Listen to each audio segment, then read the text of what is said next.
about to blow. Everybody let me see the way you got it move. Misaka, mana misaka, that's the way.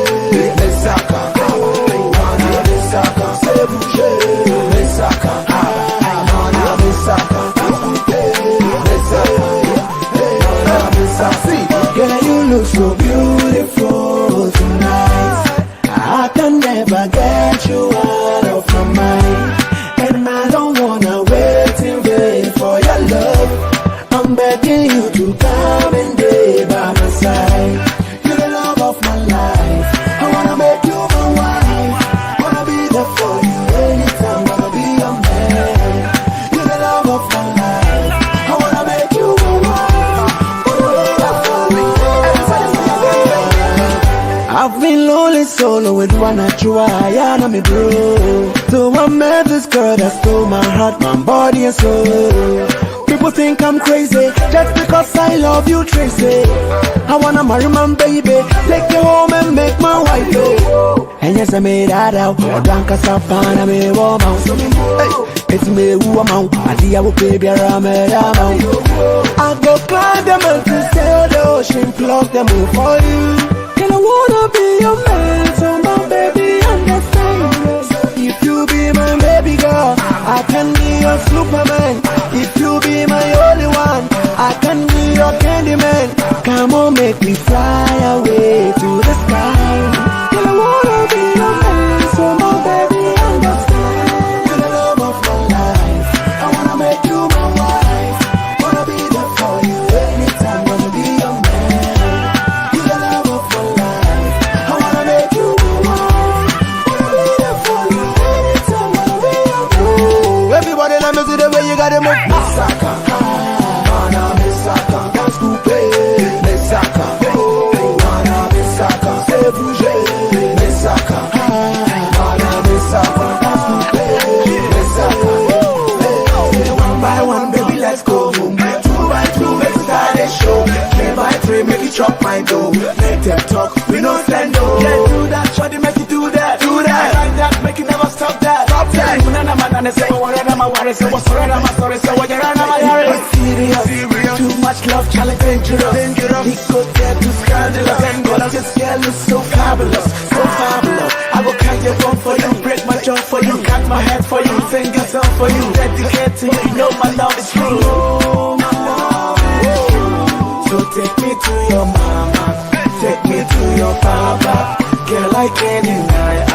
Set my soul on fire. Take me to your mama, take me to your papa. Girl, I can't deny it. Set my soul on fire. Girl, you look so beautiful tonight. I can never get you out of my mind. And I don't wanna wait in vain for your love. I'm begging you to come and stay by my side. You're the love of my life. I wanna make you my wife. Wanna be there for you anytime. Wanna be your man. You're the love of my life. I wanna make you my wife. Wanna be there for you anytime. Wanna be your man. Misaka, mana misaka, that's coupé. Misaka, mana misaka, c'est bouger. Misaka, mana misaka, that's coupé. Misaka, mana misaka, misaka, mana misaka, misaka, mana misaka, misaka, mana misaka, that's coupé. Misaka, mana misaka.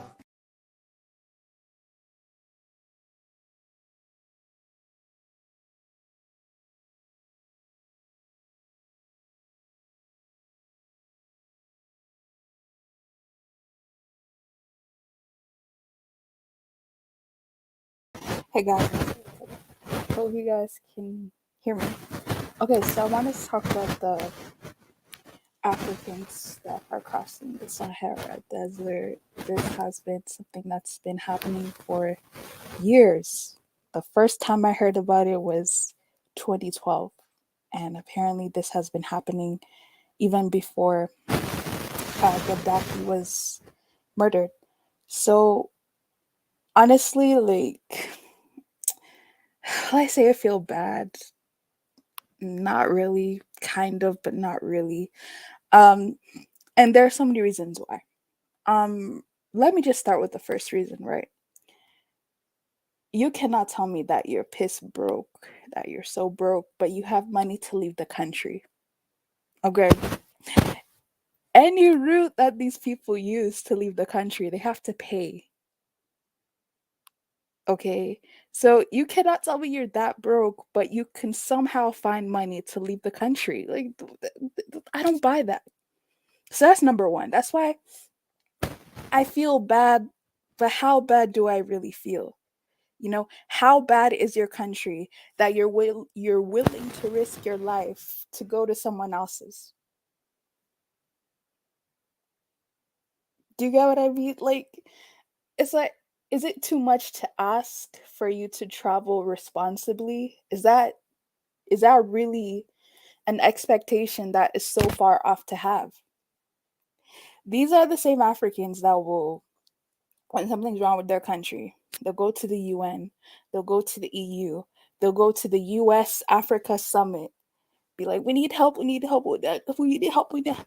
You always want someone else to help you. When these boats capsize the Italian border, okay, when they capsize in Greece, when they capsize like basically anywhere in Europe, these same Africans are gonna then go there, go to those countries and be like, these people don't like us. Why would they like you when you're on boats trying to get to their country? And then you want to act all entitled, like as if you built you're now you're acting entitled because you want benefits, you want free stuff that people have to pay taxes for. I mean, listen, I listen, I get racism, right? I get people not being nice, but if you're going to someone's country as an economic migrant, how much are you really supposed to get? Like, realistically speaking, how much are you actually entitled to? You know, the fact that they're keeping you alive, the fact that they're even putting you in detention centers is enough. That's more than what your country has been doing, according to you. So, this whole let's just get mad at the Europeans for the way that they're treating the Africans. Let's get mad at everyone else. I remember when the thing happened at the Spanish Morocco border. You had a whole bunch of people go like, "Oh well, the Moroccans are not supposed to do this." How would you feel if there were a group of young, aggressive, hungry men at your border trying to get into your country? You have no idea who these people are, but you're automatically supposed to feel bad and want to help. Why?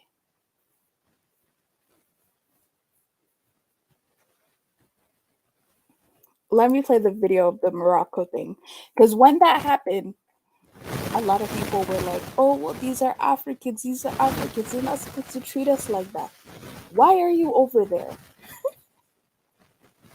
Why are you over there trying to get to Spain? Hmm? What do you, okay, fine. You're trying to get to Spain, right? So you're using Morocco as a transit way, transit route, transit alley. What do you then expect from Morocco if you're trying to get to Spain?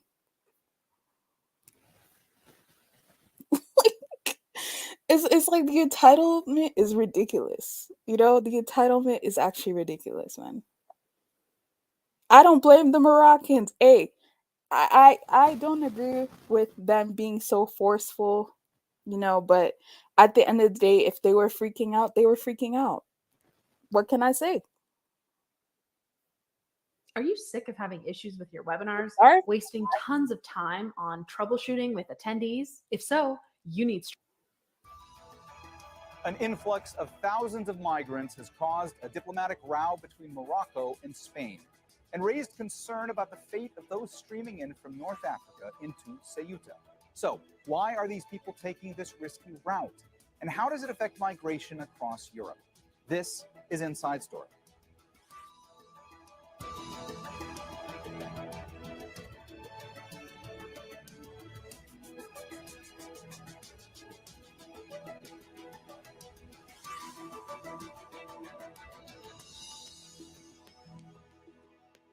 Hello and welcome to the program. I'm Mohammed Jamjoom. Many migrants using dinghies have often made the dangerous journey from Morocco into Spain. But this week, an influx of at least 8,000 people was unusually high, threatening a humanitarian crisis. Many were young men, but there were also families and unaccompanied minors. At least one person died making the crossing. Thousands have been expelled by the Spanish authorities. Campaigners are worried the migrants' rights have been violated during what they describe as a rapid pace of expulsions.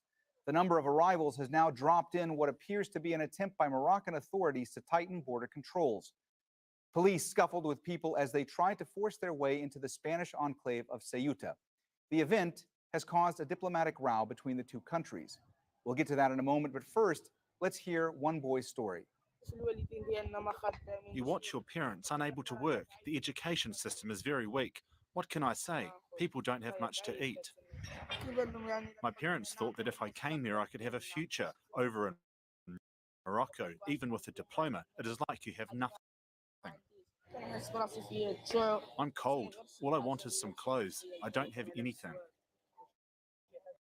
So why has Ceuta become a flashpoint in all of this? The tiny enclave is found right here on the African side of the Strait of Gibraltar.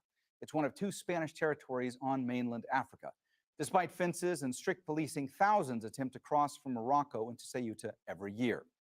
The Spanish government has accused Morocco of being responsible for the influx of migrants and has threatened to use force to stop people entering. The president of Ceuta called the influx an invasion. Morocco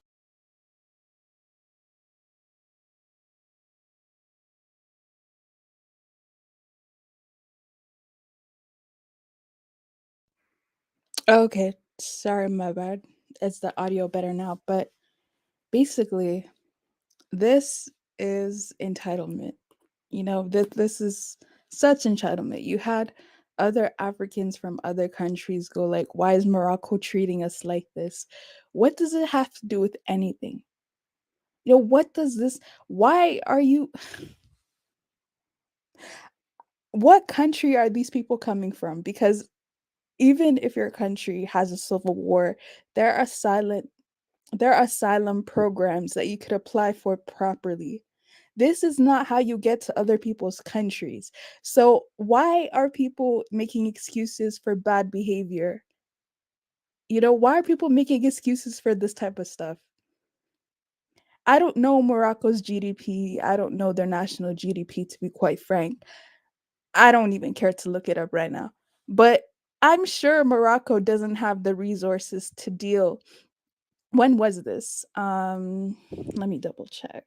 This was, or at least this was posted just as 1 year ago. Okay.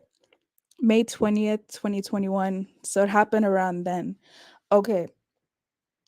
This happened around then. What makes people think that Morocco had the money, the capacity to deal with this? In this particular instance, they were saying that it was 8,000 migrants at once. You know, that is an unfair expectation for one country to take.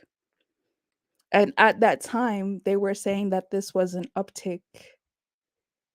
So, do people expect Moroccans to act when it gets to 12,000, 13,000, 14,000? Is that when people expect Moroccans to do something about it? Like, this is a problem. This is problematic. And then people want to be here talking about African unity. Why would anyone want to unite with you when you're flooding to their country illegally and then getting mad when they're using more force than they're supposed to, getting upset and getting angry? What unity do you want? This is disrespectful. It actually is. You're putting their security at risk. You do not care about that. You only care about you need to get to Spain, hopefully.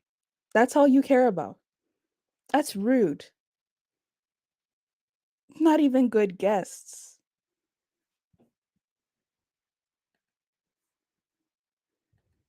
Morocco has denied that and recalled its ambassador from Madrid.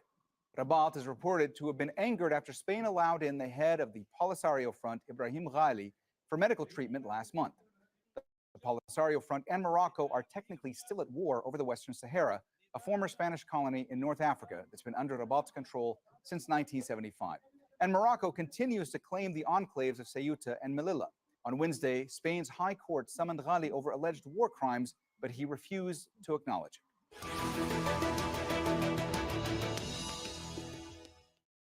All right, let's bring in our guests in Brussels. Catherine Woolard is Secretary General of European Council.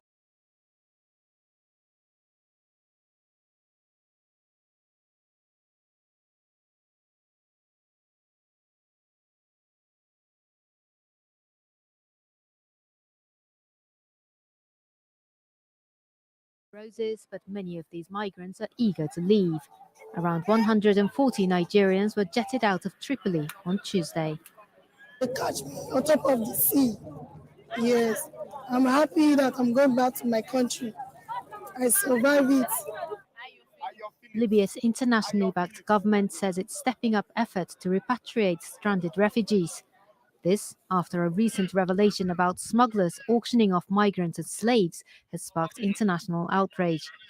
French President Emmanuel Macron, backed by Nigeria, is set to propose an Euro-African initiative to crack down on international human trafficking networks as leaders of more than 80 countries gather for an EU-Africa summit in Ivory Coast. I suggest that Africa and Europe come together to help the people trapped in Libya and collectively support the evacuation of those who are in danger.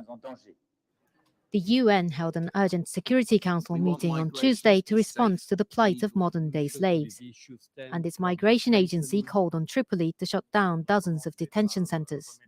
This is an enormous human tragedy, and we can stop it. We can do it if we talk in practical terms and put into place the program. Vowing to punish smugglers, Tripoli's ambassador called on other African nations, as well as the EU, to do more to avoid migrants being stuck in transit countries like Libya.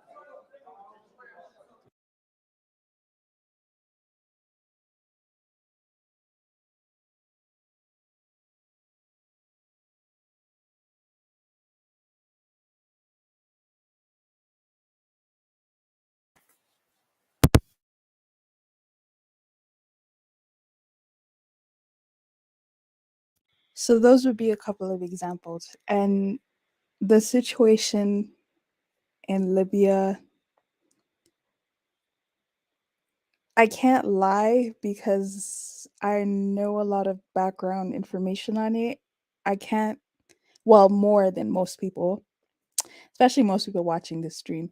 I can't lie and be like, I feel all that bad for those who are stuck in Libya, because it's like, how did you get there? You know, did anyone force you to go there? Now, how did you get there? You know, you're now crying that you're being sold as a slave. You knew that this was a possibility. You didn't care. Now that you're in trouble, this is supposed to be everyone else's business. Like this, everyone else is supposed to get involved and help. Now you're calling the African governments that you ran away from, that you lost hope in. Now you're calling those same African governments to help you. What? I would be like, okay, so you left that country because it was so bad. Stay in Europe, figure it out. You know, sorry. Stay in Europe, figure it out. If you're going to be stuck in the prison for the rest of your stay in Europe, so be it. That's what you signed up for. You know, I'm again, and people are gonna misconstrue this and say I'm against people traveling. Why would I be against people traveling? I'm against people traveling illegally. That's what I'm against. It causes a lot of problems. In case people haven't noticed, some people here have never been in Europe. Okay, there are certain parts of Europe that if you tell them you're African, they'll look at you like, and you'll wonder, why do they look at me like that? Yeah, because they've been saving you for years on the ocean. You know what I mean? Of course, they're not going to respect you. This is what you're doing. They're not going to. It's the entitlement for me. There's this city called Lampedusa, right? The city is somewhere in Italy. Who knows? The citizens of that city are getting they're getting annoyed by seeing all these, African migrants there. They're getting really sad. They're getting really angry. Can you blame them? This is their city that you're flooding to and causing them problems in. This if the reverse was happening to you, you probably would not like it either. If you had a whole bunch of migrants, a whole bunch of doing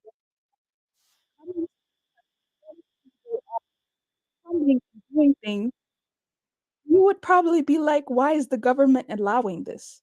But when it comes to them, they don't think it's a big deal. It's the entitlement for me that I don't like. It's the excuses that some of them make that I don't like.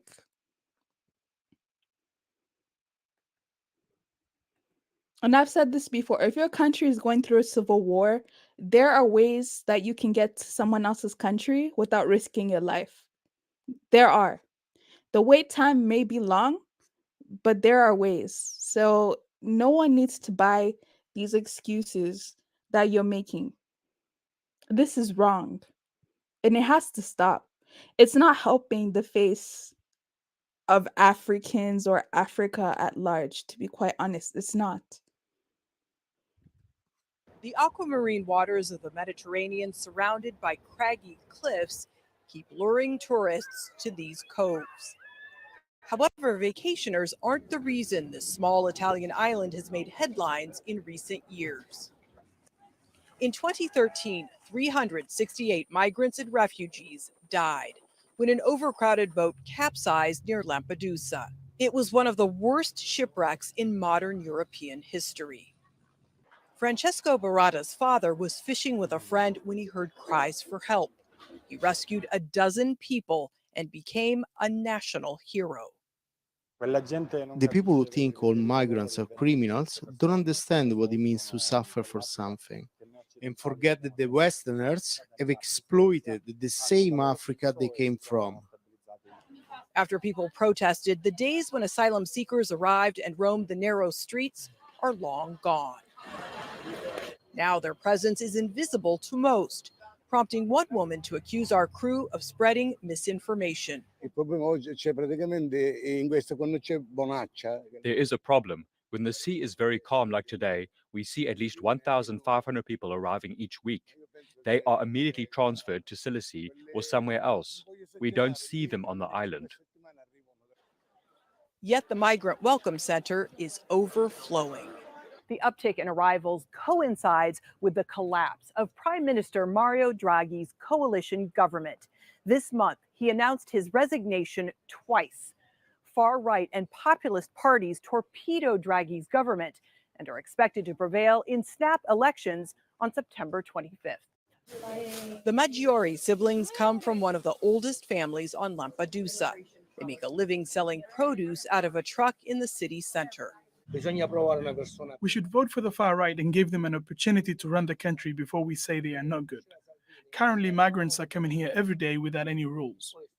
Barada hopes Italians won't allow far-right and populist candidates to scapegoat migrants.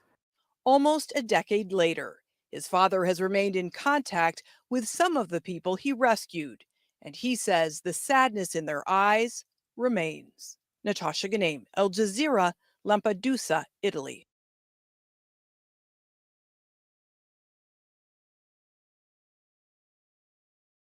Okay, no offense. I don't see Mexicans as my people, maybe some other people.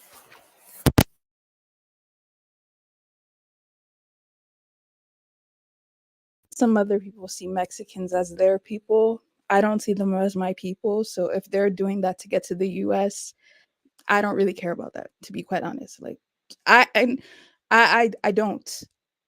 I'm not in America. Mexicans trying to get back to the country that the Americans stole from them, I don't see anything wrong with that, to be quite honest. You know, it's some a lot of the parts that they're going into were historically their land anyway. So that's fine, you know.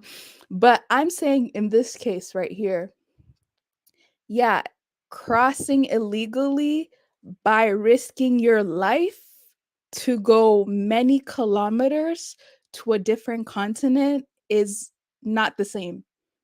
It's definitely not the same as trying to get to the border. Okay. I'm not saying that the the jungles in South America aren't dangerous. I'm not saying bad things can't happen to you. I'm not saying that you can't get sold as slaves in the cartel. That could also happen to you. But I'm speaking in this case, what's happening over here is not good. And who should be held accountable? Guess what? It's the African governments.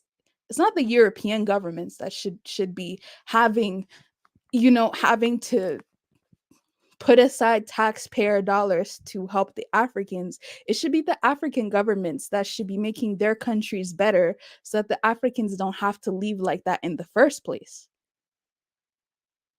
But see, putting the responsibility on African governments is not something that anyone wants to talk about. No one wants to talk about that. They want to ask why the UN is not doing this, why other organizations are not getting involved. They don't want to sit here and ask why these Africans feel the need to leave like that. Why these Africans are willing to risk their lives on sea just to get to Europe. No one wants to talk about that, but they want to talk about, oh well, other people are doing it too. That's what they want to talk about. But they don't want to talk about why these African governments are failing their people. I have another um I have another video here. Hold on.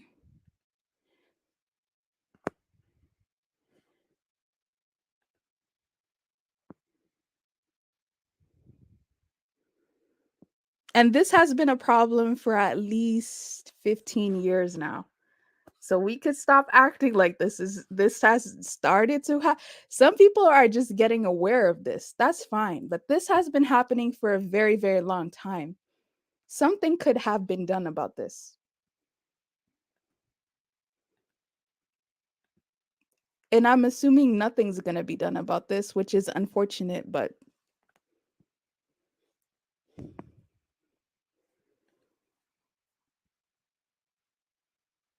Agnes Gitao is a partner at GBS Africa, an advisory firm that provides economic and political risk intelligence for sub-Saharan Africa. She joins me from London.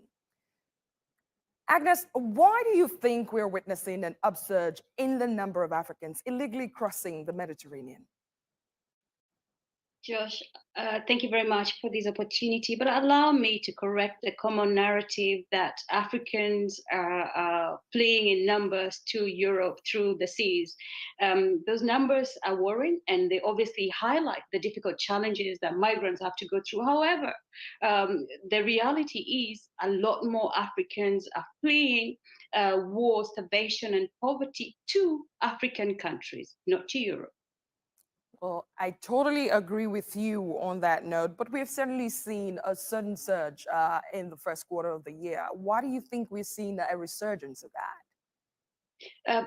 Certainly, this is because, obviously, as you highlighted in your report, because of warmer weather in Europe, also that smugglers are becoming very strategic in the way they carry out this illegal human trafficking, and also that people are desperate. People are desperate, and they will do whatever it takes to flee harsh economic climate and also political instability. And they're not deterred by anything. They're not deterred by the horrific images we see. And the media have been very good at showing these images, and they've almost become a norm, which I think priority should be highlighting the real migration and where it happens. But certainly the instability in countries like Chad, Libya, and also warm weather in Europe is obviously an attraction to many who want to try these really dangerous journeys. You have mentioned political instability in your response to me like 3 times. So let's just take a dive into that and look at how Libya, Chad, and Tunisia are currently politically unstable and how that could exacerbate the situation in the coming months. And what can be done to reduce that?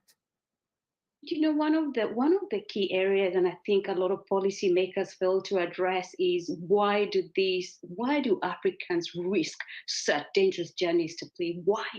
And the answer is the instability at home. How can we address the challenges of political instability, the chaos we see in most of the African continent? How can we address those so that our people are not don't have to risk their lives? And certainly you've seen Chad with assassination of their president, the military issues, and also the rival groups infighting, and also some integrating. And I think the fear of repercussion, the fear of attacks are making many people flee. Agnes, also, there is a conversation around the lack of easy migration also, because the problem is not migration. Since time immemorial, people travel, people move, and they have a right to, but the ability to do that with ease, do you think that's a problem also in this situation?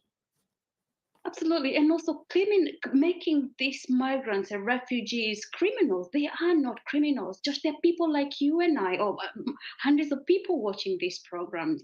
If we can make it easier and make it possible for people to travel. And what we're doing in the African continent is the policy on opening up our borders so that our people can travel from one corner of the continent to the other, so that our goods and services can move from one end to another. And I think, to me, this is the first sort of solution on making sure that our people do not have to take the risk and risk their lives in crossing over to Europe, and also making our continent stable and attractive. And I tell you, I'll draw you to a report by the International Organization for Migration, and a lot of people surveyed.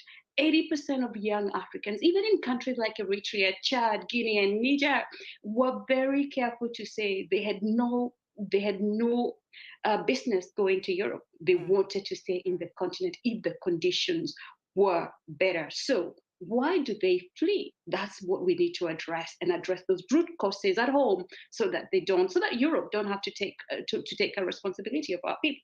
Well, the government of those African countries certainly have a responsibility here. Thank you so much for your thoughts. Agnes Gitau, a partner at GBS Africa.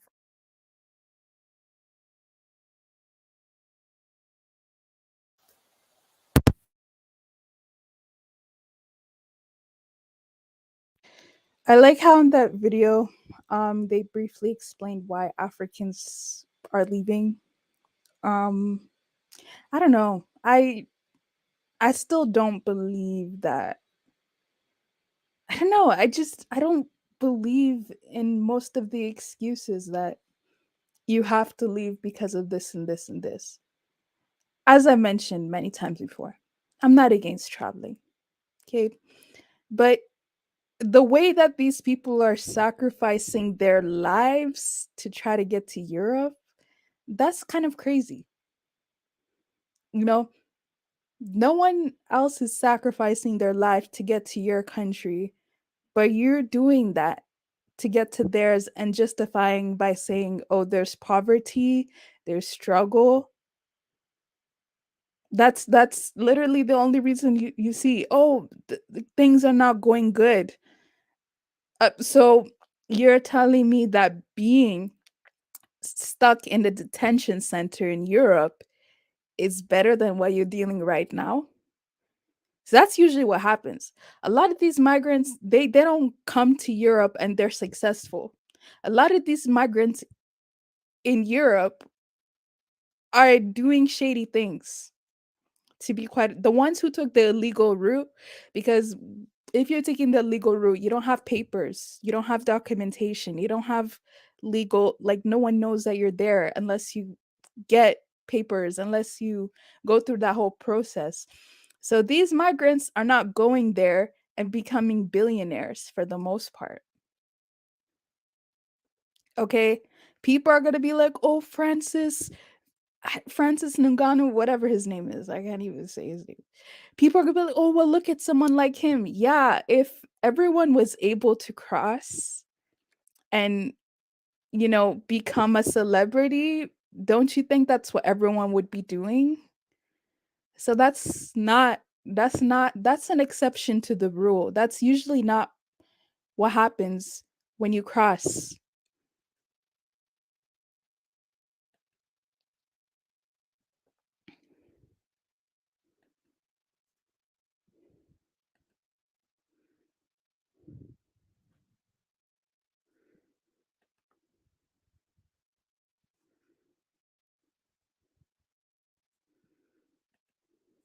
And this is so bad. Again, you have parents who are traveling on these boats that could capsize with their little children.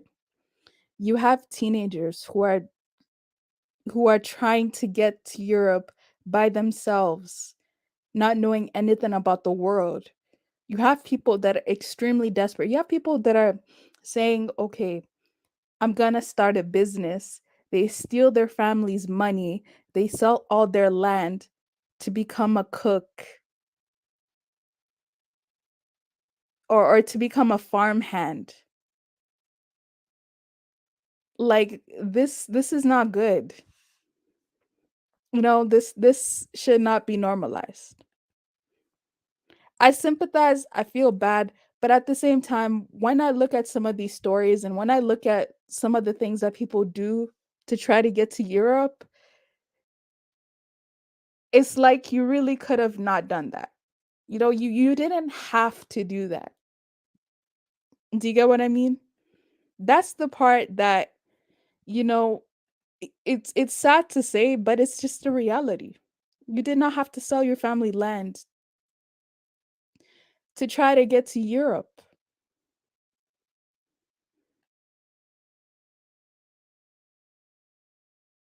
Passes unnoticed amid the grandeur of Rome, but Philmon Menges is just 17 and alone, one of an estimated 26,000 unaccompanied minors who have arrived as migrants in Europe last year. The majesty of his surroundings belies his own circumstances. He has endured so much to get this far. At an age when most teenage boys are thinking about exams or football or girls, he's thinking about survival in a strange city a long way from home. He tells me his family paid people smugglers $8,000 to get him to Italy, a 6-month journey across the Sahara.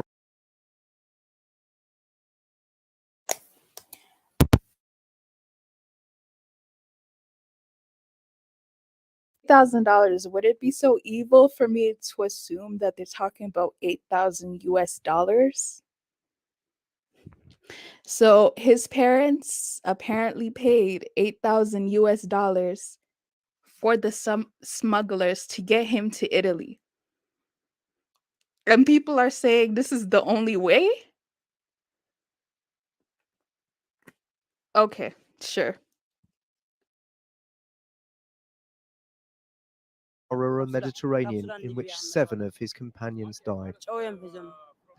It's been a month since he spoke to his family, so I lent him my phone.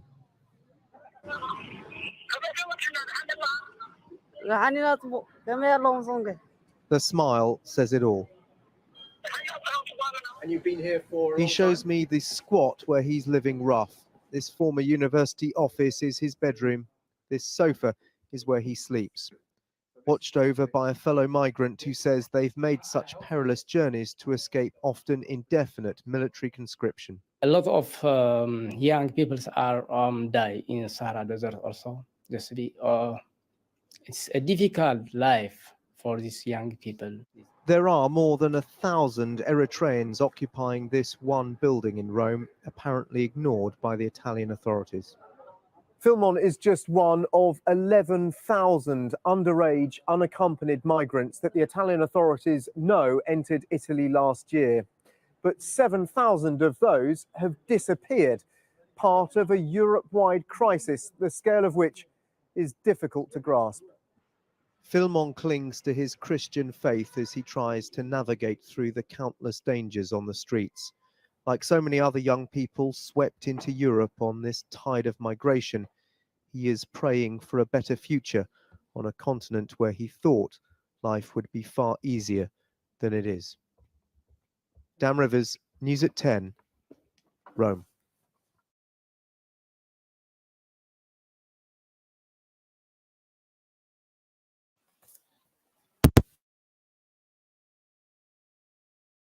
Someone's cracking jokes saying that area boy should call. You guys are cracking jokes.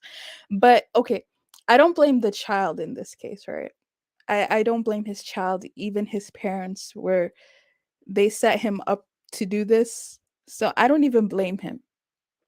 But this is the type of irresponsibility that in that some Africans need to stop doing this. They just have to stop with the excuses. Eritrea is bad. Um, I'm sorry, rude boy, but can't you go to another African country? Like if it's that bad, why why are you crossing Italy to have your child be subjected to a life like this? Why would you do this? Where's the explanation for that?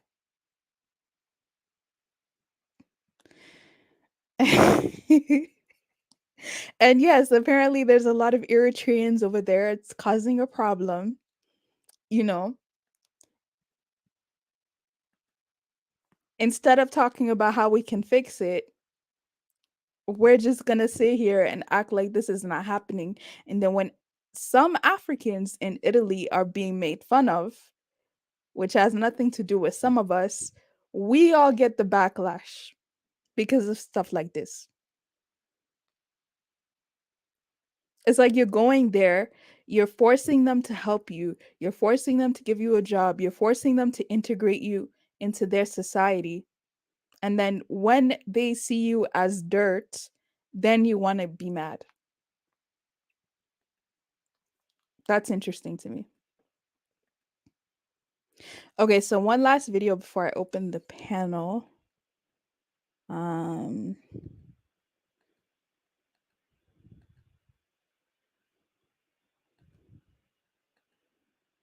Okay, let me play. I don't think I play this one.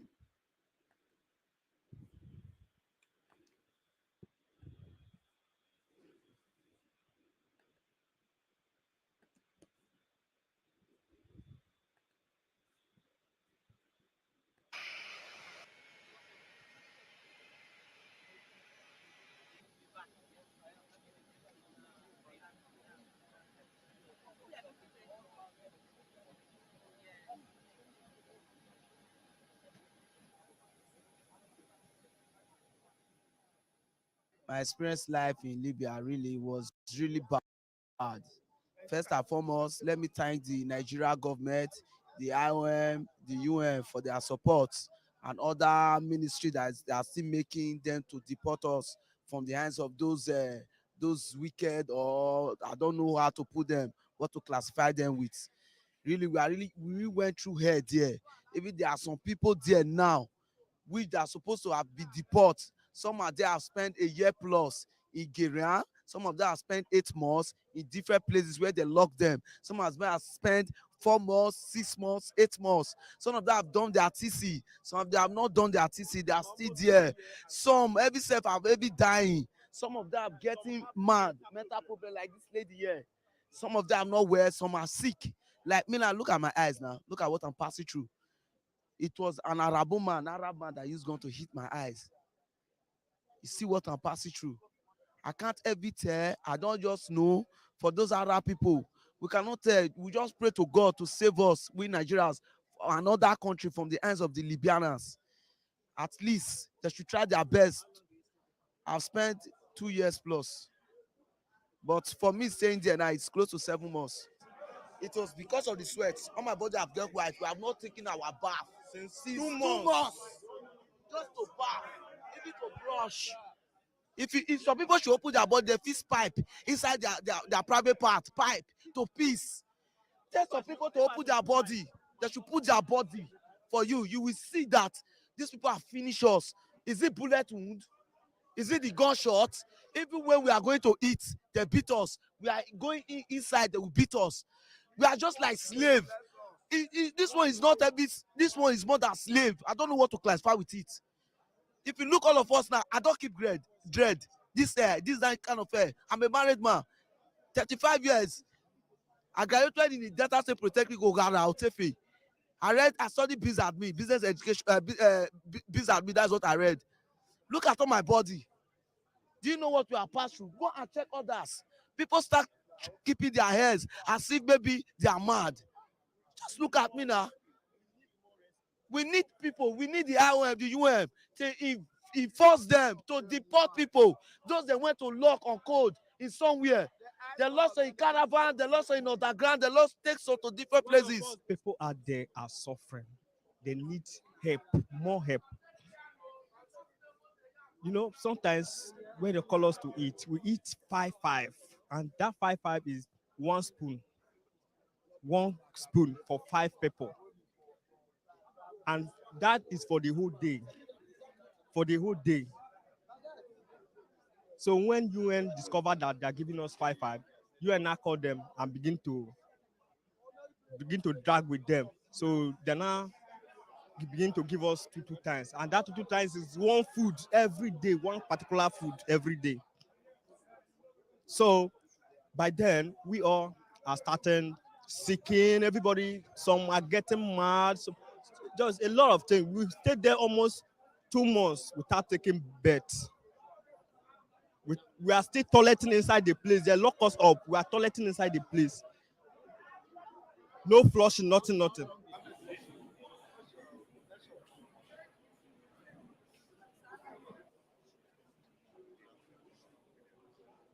They are shooting us, they are flogging us. Like if you want to eat, they will flog us. You want to go to the toilet, they'll flog us. Anything we want to do, they'll flog us. The food they call themselves soldiers, but in fact they are Buffalo soldiers. They are asthma boys, criminals. But they just give them uniform. All of them are wearing uniform. We don't know the real ones. We don't know all of them. They are wicked people. They don't have soldiers. They don't have police. All of them, they are just criminals. Wearing on top of uniform, maltreating our people. Please, I want to beg the Nigeria government, let them go and bring our people back. If it's cargo plane, we are even looking for cargo. Even the day we rioted, we asked them to bring cargo plane. We will not complain. Let them park us, because we are even some are in the prison now. As we are seeing, they haven't even got into the deportation camp. They are in the prison. Even our Nigeria ambassador, the man that will normally come and register us, that man normally come once in a while. Before we saw that man, we stayed in the deportation camp for like 2 months. We didn't see the presence of that man. We don't know why. Like me now, as a woman now, since 2 months now when they arrest me, now only 5 days I don't bath. Only 5 days, because if you too bath, now because of this jacket, I for remove and now because I be woman. If you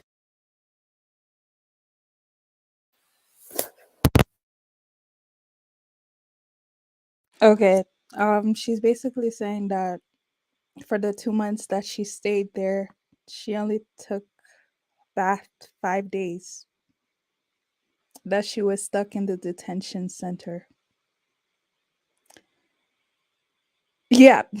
and to be honest, she's even, I hate to say this, but she's even lucky. I hate to say it. If you hear about what the women have to go through over there, at least she's alive.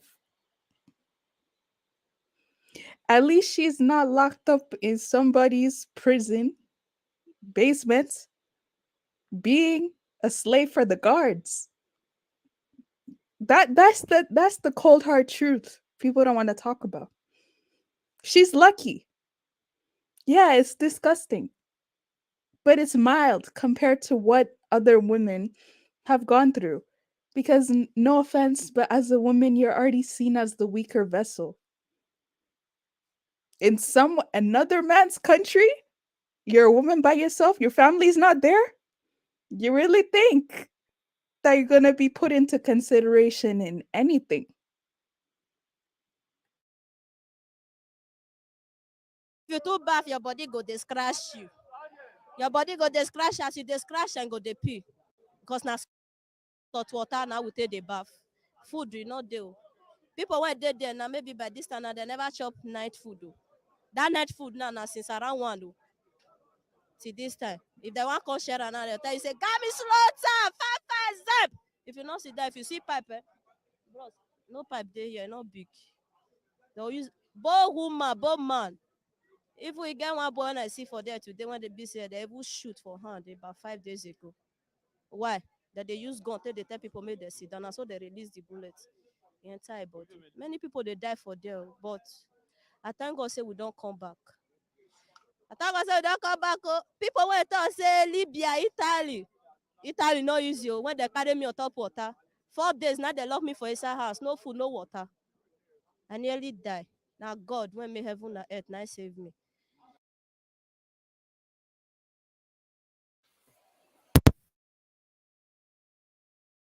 Okay, she was like talk of Libya. I'm sorry, talk of Italy. You can't even get to Italy. You trying to get to Italy, you're gonna get stuck in Libya. She thanks God that they were saved. She thanks God that everything's okay. She's back in Nigeria now, but this is bad. This is not good. I listen. People are going to talk about how bad Nigeria is. Okay, I get it. There's corruption in Nigeria. What's actually going on that people are risking their lives to go to Italy to become slaves in transit? What's actually going on that people are doing this? What's actually happening? Because last time I checked, I don't think Nigeria is that bad. I know. How can I say that? I don't think it's that bad to the point that people are doing this.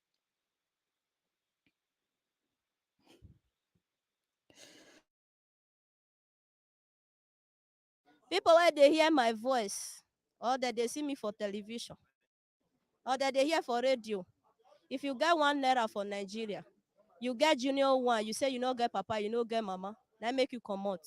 I beg go they do farm work. You better pass person wey enter road. If you can't the one they see for desert, you fit stay inside motor now, you dey see spirit. People when they die for desert, na spirit, now they kill me.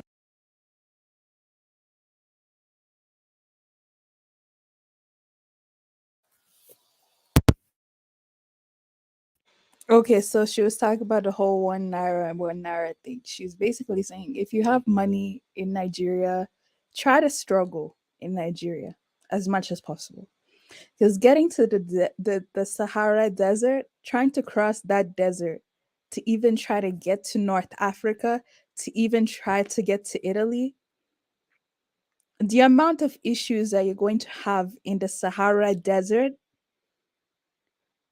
you're gonna see spirits, you're gonna see ghosts, people are gonna die in front of you.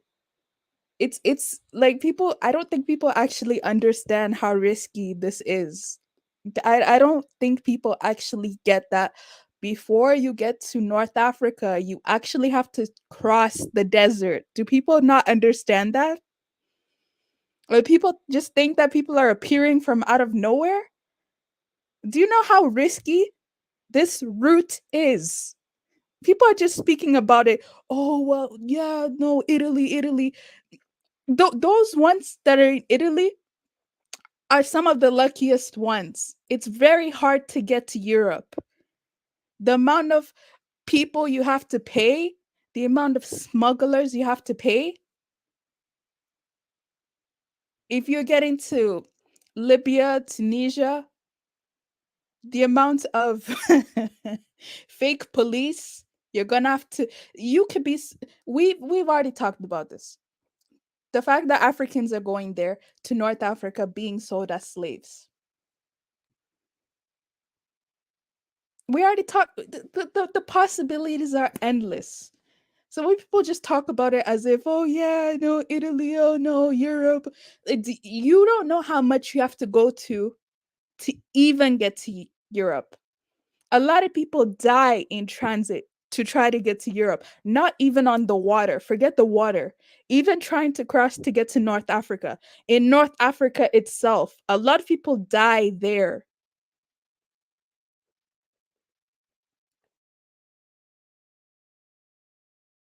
Many pass. Not be any other thing. You see that prison? Not be where person they go bros. We have been suffering there for many years, for many months. The bus are come November 11th, October 11th. Since that time, we have been eating one food, macaroni. Please help me with this. I mean, I think you can see this onza. In Libya, they call this onza bread. Understand? This bread, at times, if the Arab want to suffer us, then we cut it into two. Then we share it for each person. This or half onza is the food we eat from morning till night, even till tomorrow morning.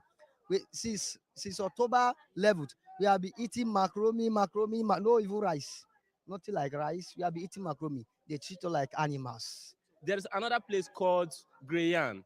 We have over 1,000 Nigerians in that place since last year in deportation, and they are still there until this year. Nobody care about them. What these people do is this: the police made the UN believe that they are doing their work, and they don't do it. Now, every military man, every uniform man in Libya is building a prison, private prison.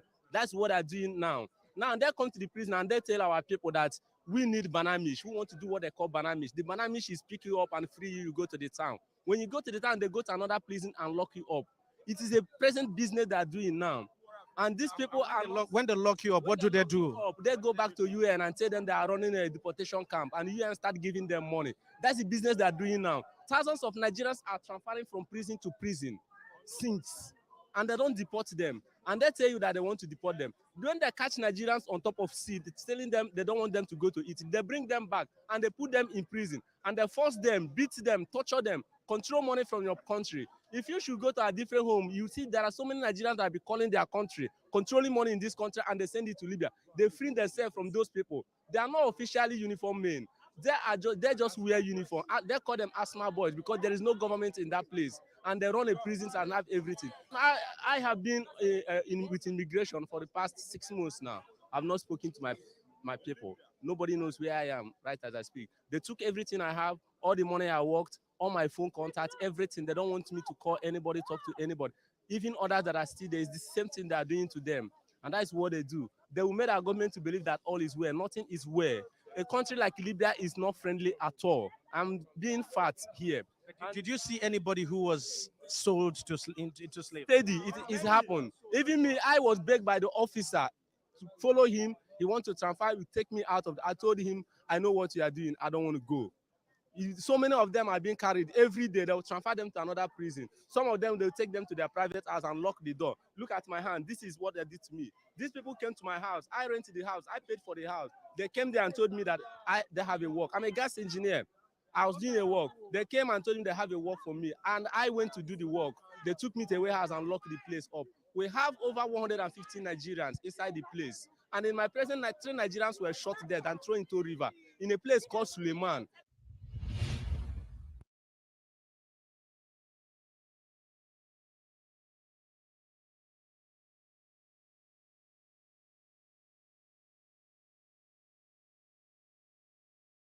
Okay, so then the question I have for the chat section is, why are African governments not doing anything about this?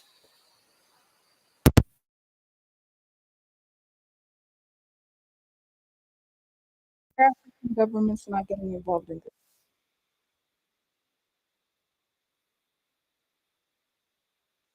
this? Manageable to me. So why are they refusing to do anything about it? Why don't they care? I mean, why are Africans sitting here talking about we need to get the UN involved, we need to get the EU involved, we need to get all these other organizations, but the African governments that are supposed to help them, how come they're not calling on them to help them? Now, of course, the topic obviously is on the Africans that are doing this. So I'm not dumb enough to act. Most Africans I know have traveled legally. I know a couple who haven't, but People who generally travel are not doing this. I understand that situation. Why is this situation happening in the first place? That's kind of like where I'm at. Why is it happening? And why is it being normalized?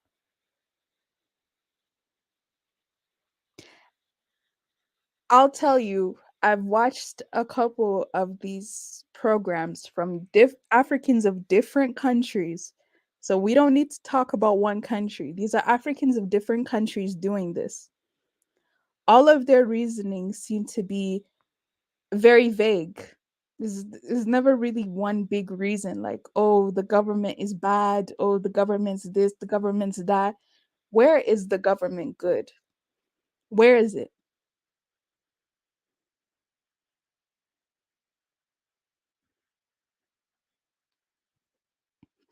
I'm gonna go ahead and add Kid Ola to the stream.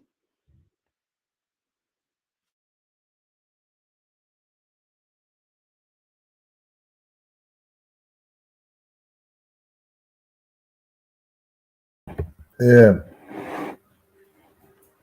you hearing me? Yes. What you're showing about those Africans in Libya going to do other things, those are just migrants. Those are economical migrants. You know, economical migrants who could not buy a flight ticket, but they resort to other means. They could not get a visa, but they have money. They think they can cross to Libya. Then from there with a boat. It's painful seeing them. Huh? They they wanted to get something for their family. You see, in Africa, when you go to Europe, people thought there's a lot of money there because maybe some of their friends or neighbors who went years back are coming up building big houses, driving the best car. So they think, their family is happy, they can also do it. That's what you just see. African leaders don't care about their own people. That's just what I just noticed. And they have been like that for some years, at least minimum 20 years. You know? But this is not the first time Africans are taking that route. Eh? They know it's dangerous, but they'll still take it. You know, our friends who took that route in 1991, you know, who was saying it's very dangerous. Some of them came back. Some of them say what they met. You know, it's almost all Africans, all Africans, Nigeria, Ghana, Cameroonians, Gambians, all take that route. You know, only God know what they're looking for. The Arabs are all sympathetic to dark Africans. You know what I mean? So when they catch you, even then, even that 1991, people say they start stabbing them on the street. Even when Gaddafi was in power, when things were even smooth in that country, when everything they were government, everything was running well, they would catch them and put them in a container. They know how hot container is. You know, the Arabs, they don't joke. You know, they don't joke. A lot of Nigerians lost their lives there. I have a friend who have a junior brother who passed through that route. All till now, nobody heard of him. That was even way back. Talk about 1994, 1995. Young little boy of about 17 or 16 at that time. Are you serious? Yeah, who followed that route was gone like that. Maybe he fall or dehydrated in one of those deserts. Because if you fall out of that place or you weak, they'll throw you out. It's a dangerous Wow. place. So Quintet is asking this happened in 1994? Yeah, the guy lost his brother in 1994, 60 years old guy. Wow. Wanted to go to Europe. So what I'm saying that people have been trying these routes will not know since 1991. Wow. Our friends, 1991 that took that route, all of them came, most of them came back. Some of them succeed to. Their self was even easier. You know? So they start talking about how the Arabs are killing them. They will rob you. They'll shoot you. If you're on the way with your women, they will rape the women. And if the guy shouts, they will shoot the guy to death. You know, anything you see there is on you. The guy said, just your best friend will even abandon you there. Yeah. You know, that's just the way it goes there. That's what I said. You dark Africans, forget about your religion, Muslim or you're not Muslim. These Arabs they don't give a damn about if you're Muslim or not. Only that on the peacetime, when they cannot say do it, they say you are Muslim. When they're ready to slave you, they don't see you as a Muslim. You know, why I see some kind of slavery going on in Mauritania? Are they not Muslim there? Yeah. So this religion of it is just fake. To black Africans, it's just fake. You die for Saudi Arabia type of family, type of religion that have nothing to do with you at all as a black African.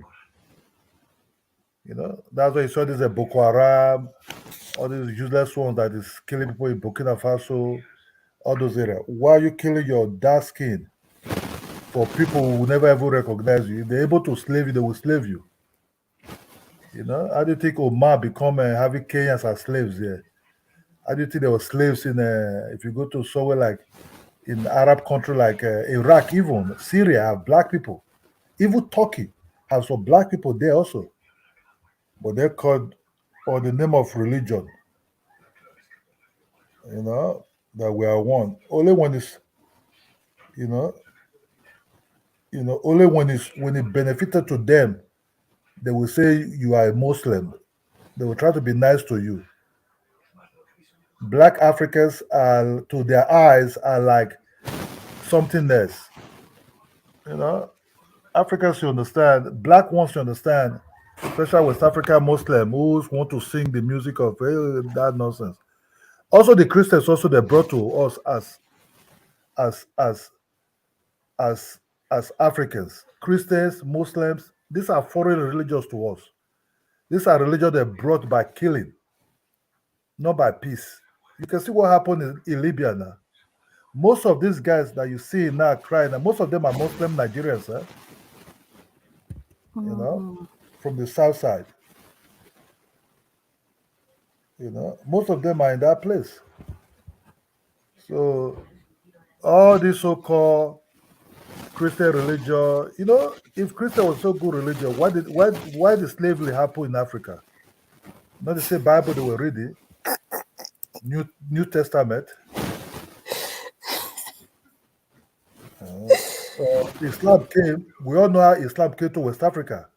It came as a violent form, jihad by Osman Dafodo, killing.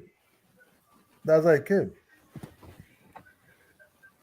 You know, so Africans should just understand.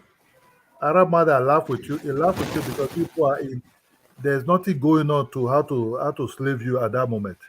If you have the opportunity, we slave you. How about how about people going to do house boy and house girl in these Arab countries? What are they experiencing there? Even in Lebanon, you think Lebanese are in Africa? They are crude there. They're just, I don't know. This is sad, man. This is sad. You don't see what Gaddafi daughter did to his house girl. He peeled her body. He peeled an Ethiopian lady. He peeled her body. Her body become peeled. Her back peel off. Hello, am I audible enough? Or have I got some background noise? Can you hear me? So Yes. Can you? Okay.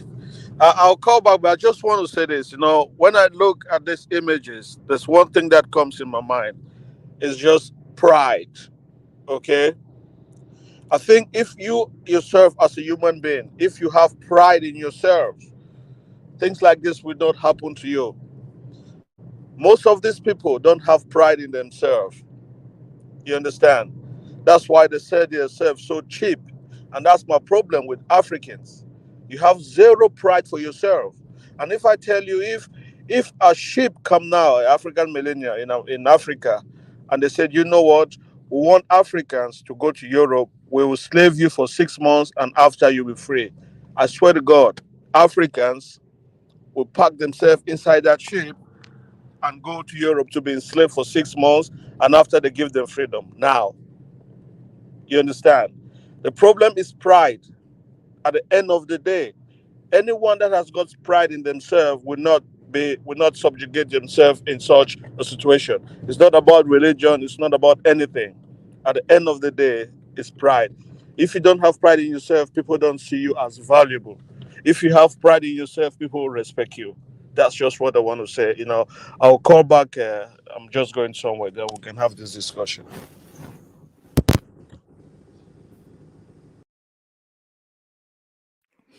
Yeah, I agree. I agree because when I look at the reasons why the people are leaving, you know, it's not that bad. They say that they're leaving for financial reasons, but can always make money back home, or you can always make money to travel the right way. So I agree. They don't love themselves. I still can't get over the story of they were talking about the Eritrean guy that had 8,000 US dollars to go to. If you have $8,000, why are you going to Italy? You know what I mean? Like, you don't have a business mind that you can make that $8,000 more profitable where you are at. Are you serious? These are some of these, I'm sorry, but some of these are excuses. I refuse to believe that majority of the people that are taking this trip are really that bad. So they have to. I refuse to believe that. I really do.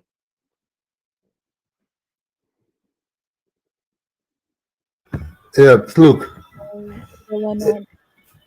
uh, Okay, the let truth me. about, Did you have anything? you Pause. hearing me? Hello? You hearing me?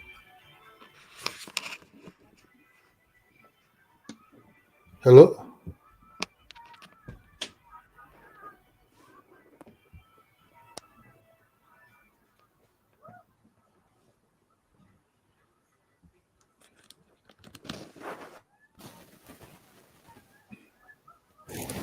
Hello? Yes.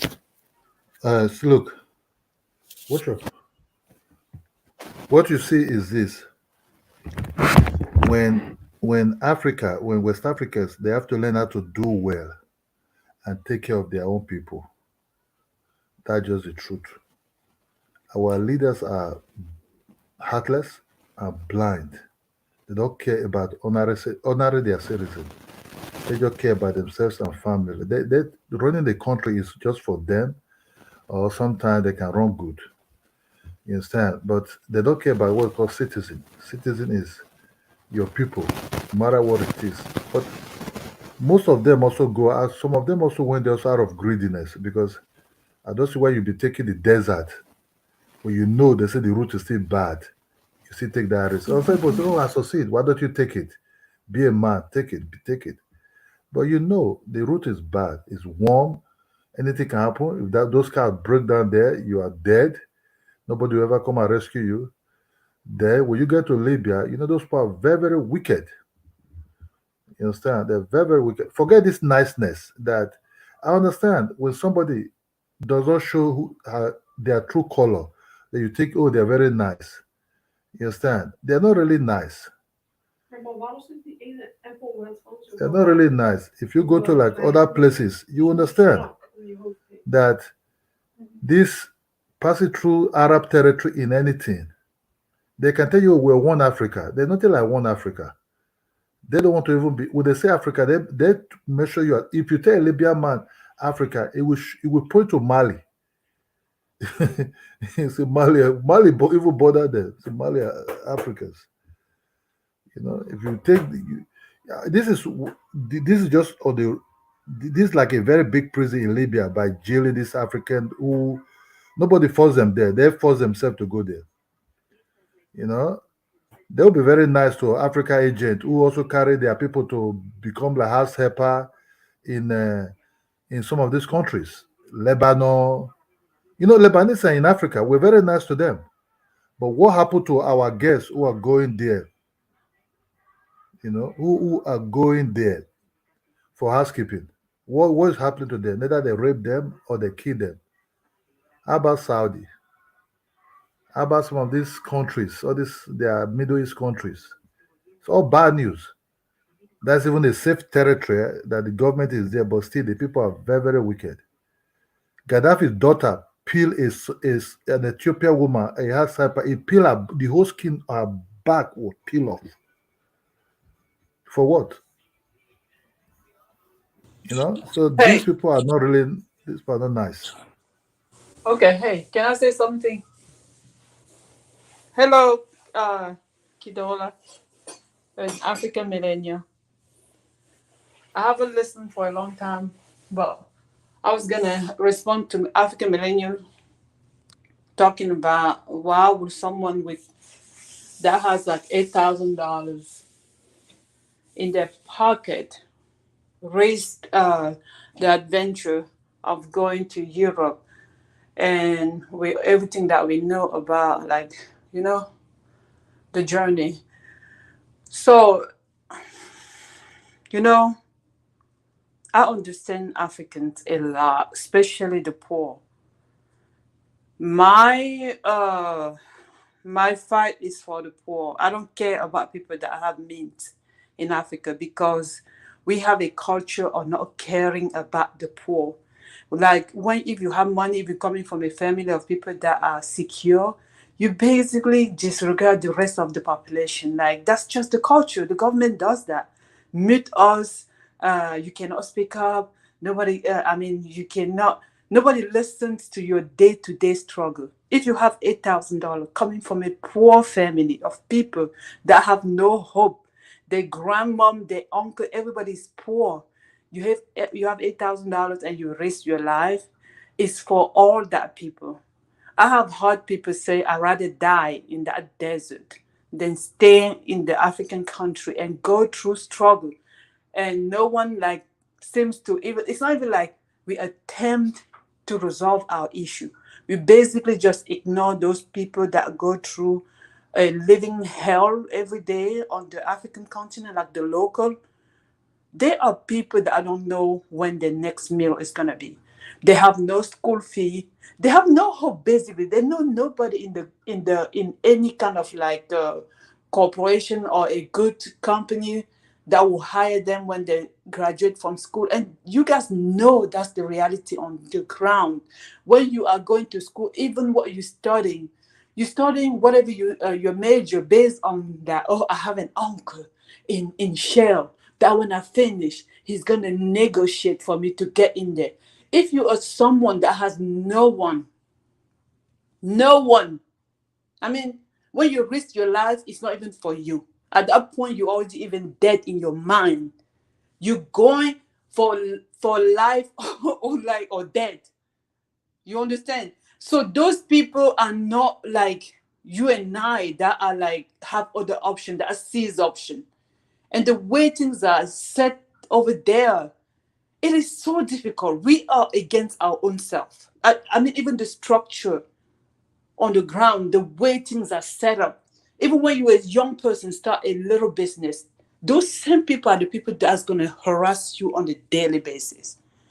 Not everybody has the tenacity or the mental to go through stuff like that and start from zero every single time and have to wrestle with those evil people around you. When I say evil, I'm talking about like tax collectors or even people that envy you for seeing you trying and trying to prosper, they will come and steal, they will sabotage you. Our environment in Africa is very toxic. When I said that, you guys don't want to admit, but trust me, people speak from their safety net of maybe their family with a better background. They're not in that in the mix of those poor people in the ghetto and all that. If you analyze all those kids that are running, that going through the desert, they have similar like life experience. Because if you have a little bit, if you even have an uncle that's somewhere maybe in France or whatever, or United States, you will have hope that maybe if you focus on education and trying to start a business and try, maybe at one point he will help you get there. But if you don't have that, what else? What other option do you have? You have 8,000. You know, it's not about the 8,000. That 8,000 can go like to waste very easily in Africa if you start a business and it doesn't work. You don't have any. You don't have anything to fall back on. What you gonna do? But if you go to Europe, you know that you give yourself maybe 10 years. You can buy a land home. You can build. You can even have your brother come to. You can. I mean, there's so much that you can. Not that it's the best option, but that's the only option you have in hand. Let's be realistic. I put myself in the mind of that person. They say, okay, I'm here. My life worth nothing. Nobody seems to care about me anyway. If I get sick over here, I might die because there's nobody, no one to pay maybe a deposit for me to get the surgery that I need. People say, the young population, some of them say, I'd rather be in jail in the United States than be free in Africa. That's the type of mentality they have. Because we don't care to our people. We do not. And we always want the narrative of the people that are like um that are better in Africa. We want to push that out and say, okay, people talk bad about Africa, so it's not really that bad. It's really that bad. Seriously, it's really that bad when you're on the other end of the spectrum. It's really that bad. If those people had option, they wouldn't be taking that road to. And me speaking, trust me, I have one of my nephew. He took that road. Lucky for him. For the past, like I think, like 5 months, he's in Italy. I begged him. He did not even have to do that African millennial. I talk. Oh my God, you don't know how um, determined those children are. Like it's like drug. There's nothing because that's what even us in the diaspora, they envy us. This Instagram life or whatever, that's all they want. No matter what you're gonna tell them, they want that life. But they don't vision, they don't have the vision, they don't visualize themselves in the next 5 years being there. They know that by coming here, it's gonna take them maybe 3 to 5 years to get paper or whatever. But after they get that paper, they're gonna work themselves to death to achieve the same thing that we from the diaspora are able to achieve, and which is true. The thing that we do home, if we were still home, we would not be able to do that easily. That's true. Buying a line for me is so easy. I wouldn't have be able to do that because when you convert dollar to franc CFA in Cameroon or Delasi or whatever CD, it gives you more money. So what are we talking about? We have to take care of our people. We have to.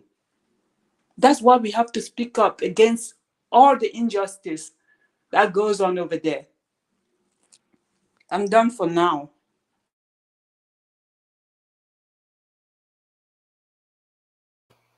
Yeah, I 100% agree. I 100% agree. It's desperation. And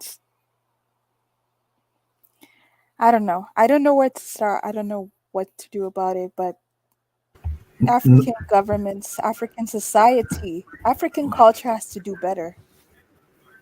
You know, there's no sense of community programs helping in Africa. At least not where I come from. It's not common to help people who are not your family. You just don't do stuff like that. We need That's why. policies. We need protection. We need That's policies why. that will That's not be why. If you. reinforced. That's why black man is far more wicked to another black man. Far more wicked. You see, Yes. when the fellow black man want to deal with you, will deal with you mercilessly without no pity. If these our leaders, what happened is these African leaders learn how to be extremely notoriously corrupt recently, at least for the past 20 years. They developed their system of corruption in a better way that they did not finish up with propaganda because they have the TV, they have the radio, they have the everything to promote what they're not doing, they're doing it. So the way African leaders are today, there is far more worse like what they were 30, 40 years ago. At least their propagandist was not so there like that because they learn how to propagate themselves from these Western medias also. They're very notorious. Even the ones that been voted in as democratic leaders are far more corrupt, even than if the dictators are even worse, but they are not Kidola, different. Kidola, Matt, who are I'm African sorry. leaders? African leaders are you and I. Even ourselves on our individual level, we still those people. We same as those people. Unless you consciously, like really, Look, want to look. change your mind and Well, really be the well, may I ask a difference you want question, to see. please? Please allow me to Hold ask on, a hold question, on, hold on, please. hold on, hold on. When Nigeria protests, do you think that 2020 Nigeria protest was about really about police? No, it's about we're not willing to be slaves anymore to anybody. That what that Kidola, protest was really. Kidola, But let me what ask a really question. happened? What really happened there? But they were shooting and killing them, even when they were holding Nigerian flags. The army opened fire on them without no regard. That's Yes, what I'm please. saying. That's Well, what let me who just we talk, are. please. Y'all can't just keep boxing me out. Let me just ask a question, please. Go ahead. Why are you all congratulating and supporting Latinos for illegally immigrating to the US and simultaneously you're criticizing Africans for illegally immigrating into Europe? Please tell me the difference. I don't know what you're talking about. I said nothing about Latinos. The you talk about Mommy Zay, Latinos. Hold on, you talk about Mommy Zay. Latinos who Hold on, have hold on. So let me respond to Mommy Zay. Let me respond to Mommy Zay. Literally, every time you come up here, you criticize Africans for doing the same thing that Latinos are doing in the United States. So I'm asking respectfully, why are you watching Latinos take over the US, but when Africans go to Europe and demographically take over, you criticize your own people? I never did that. Did I do that? I'm confused. Did you hear me say I'm the one that's explaining and justify why they're doing what they do. I don't blame them. They just don't know better. They're victims. I look at them as victims. I'm not blaming them. They're victim of their circumstances, just like the Latino you're talking about. If life was good over there where they are, they wouldn't even put themselves in that type of situation. You're speaking to the wrong person. I never let me condemn them. let, Hold on, let me tell you. Mommy Zay, that's a different discussion. Yes, you can say that things are bad in Africa, but in reality, when we as African Americans we go to Africa, we see that it's really not that bad, and that you all, no disrespect, many Africans make excuses to run away from Africa. That is the truth. No, Hold on, you don't have look. the African experience. I will tell you, when you grow up in Africa, you are groomed to turn your back on Africa. That's not. I'm telling you, it's like a mental That's an thing. excuse. No, no, That's an no, no, excuse. no. Look. We understand Africa is still the best compared to Europe or America. Depends Please, Kidola, what you're you're looking talking for. from the Hold on. from the No, height no, of no, your money. no, Okay, no, I'm no, telling no, you, no, no, no, put no, yourself in no, the no, shoe no. of someone that has Look, nothing. we know what it is really. Look, not everybody that come They're to evil. America make it.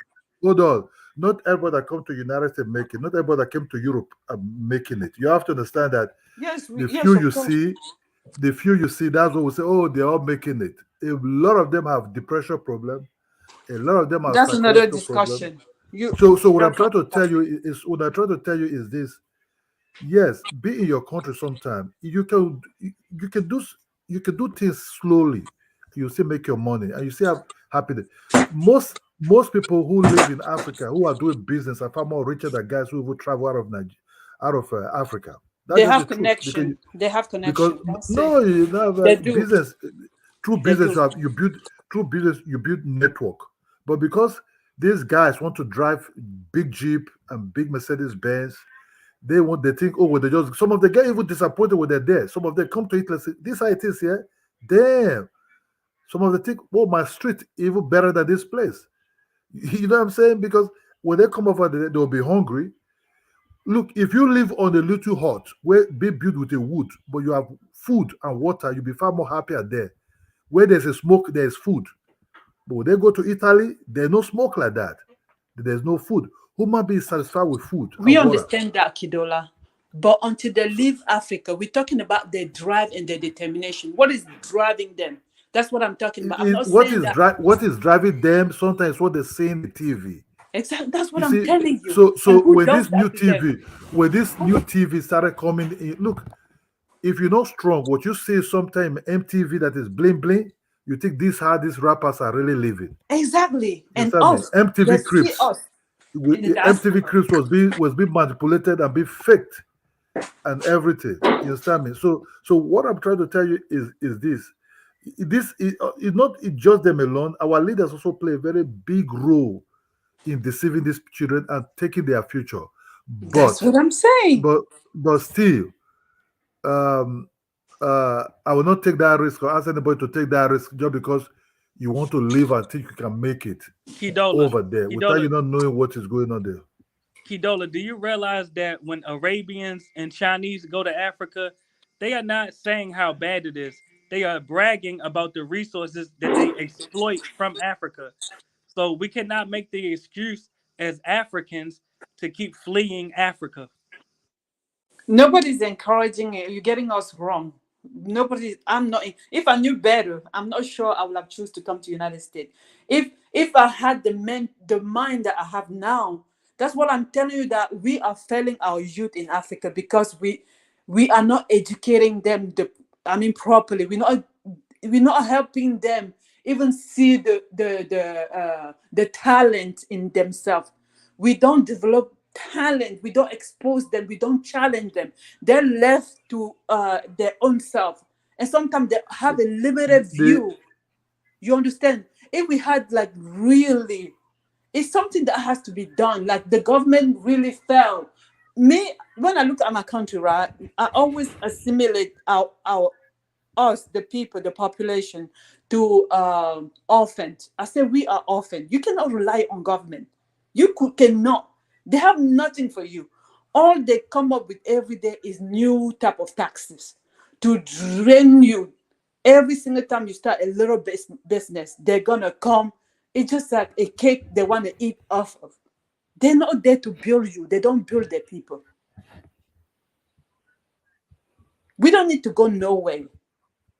the why Mexicans can easily come to United States and feel good there or whatever they feel. You see, is in their geographic location. You know, Mexico is not too far from United States. Some of them already know about the soil, the weather, especially those that enter the southern part I'm talking about. I'm not talking those that go to New York, that's totally different something for them. They already have the genetic inside them. Because the man left. They already have the genetic inside them. That is their territory. Their ancestors already roam around those areas. You understand? It's just like somebody who just left Nigeria, they'll go to Cameroon, maybe find a life there, make it there. It will feel more like at home because the soil is the same, the weather is the same, the food is the same, whatever people is saying is the same. So we never feel something else. That's why they easily migrate those days in between these countries. Even not too long ago, maybe there are some Nigerians who even moved to Cameroon 60 years ago who just there. But they never miss out because everything just the same. So the man who said when Mexico come to Africa, wherever to America, will say this. It's not really like that. But what you're trying to say is, because these boys are just being punished, they take a risk to take the material liver, that sea, for nothing. Why are you taking that big risk? It's very huge. It's a big risk. It's between life and death. Nobody's And making it.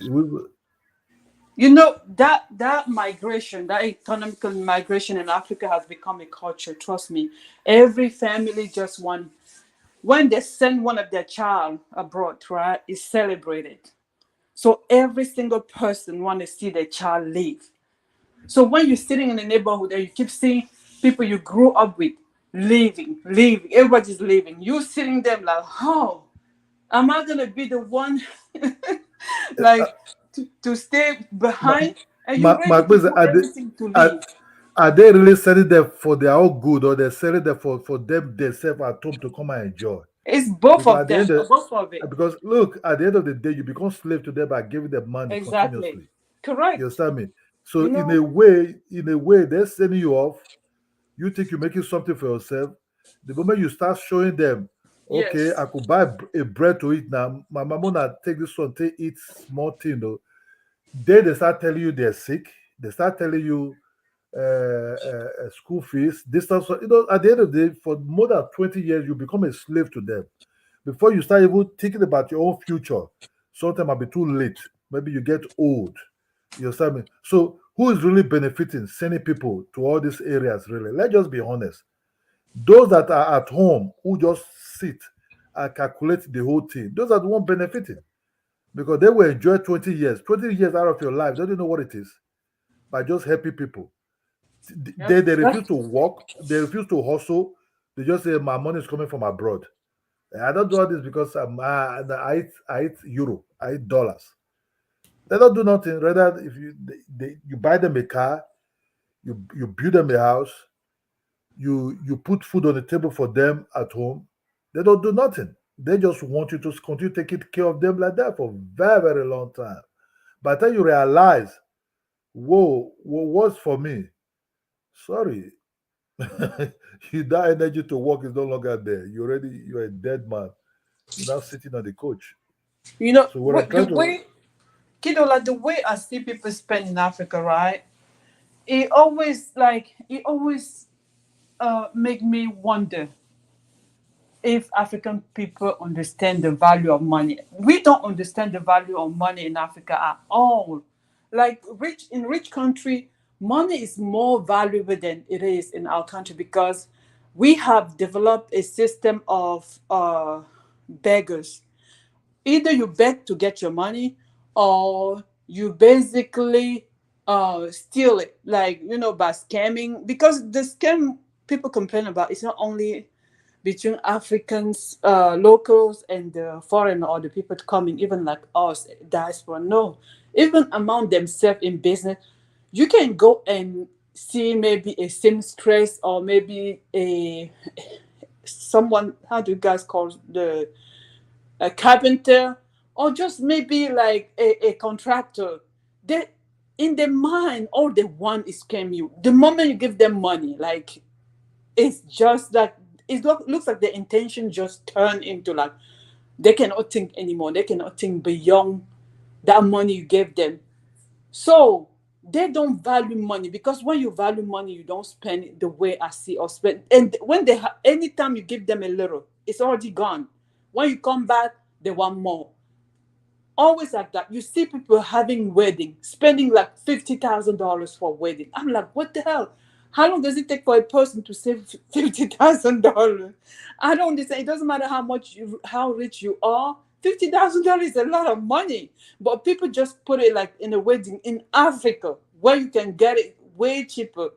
If you and the more and more people are investing in those things, like one day enjoyment, and you wonder like, wow, are we really, like, I don't even know if we're conscious of where we are as people and what our priorities are.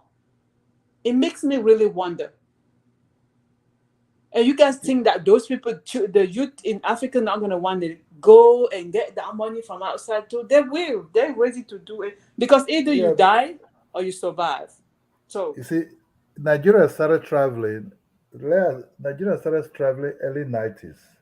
Before then, they were always just going there to study and come back, right? Because in Nigeria at that time, if you study in London, even in the United States, they say your degree is fake because they cannot really guarantee it. Because they have to check it, write the school if you really went to that school. Because most Nigeria degree at that time would be accepted. At that time, if you finish, you got a job, you have a car and everything.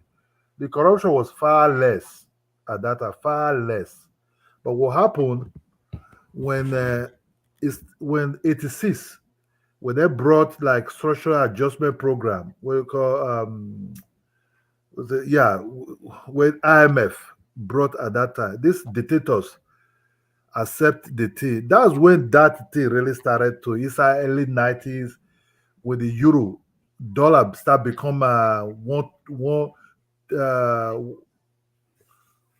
about uh, with with 1 to 3 I think at that time, something like that, like $1 can buy 3 naira note. Then people started like, okay, they just save like 1,000 naira at that time. They just travel to all these countries. So when they come back, the these boys started bringing this so-called bands and all those things, and slowly, the other boys started thinking they can do it also. Why they cannot do it? So that's when the whole problem started.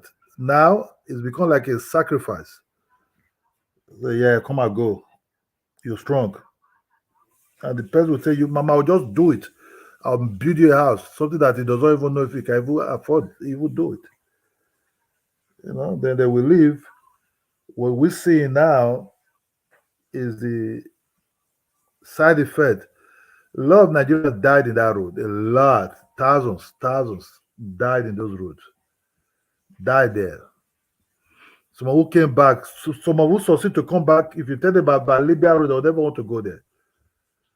Some of the baby through hardship. The money they put in their pocket to pass through is big if they really want to do business with it. It's big. But they just think they can make that money back. Some of them come to Italy, they become depressed, come crazy because know what they experience. They thought, oh, they just come there, money's on the ground, there's job waiting for them and everything. When they come over there, it's not what they see. They become depressed and everything. Just the same person who fly to United States is also the same thing because your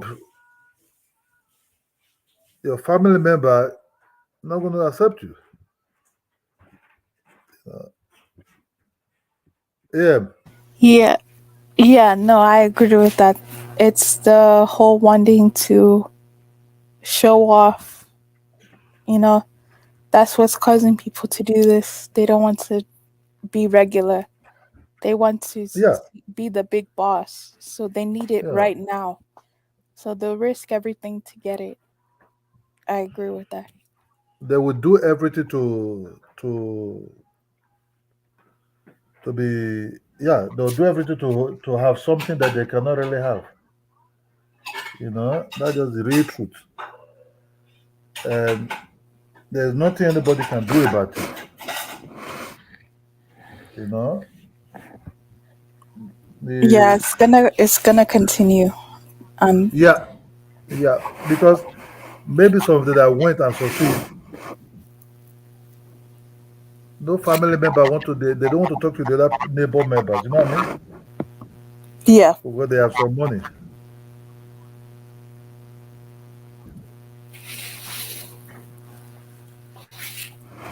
You I'm know, gonna add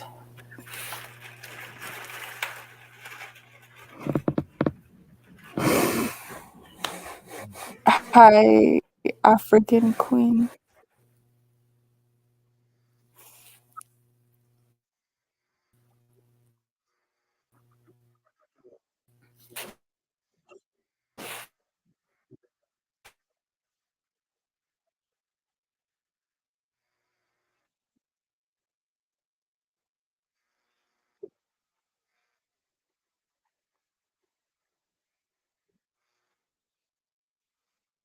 Hi, AM.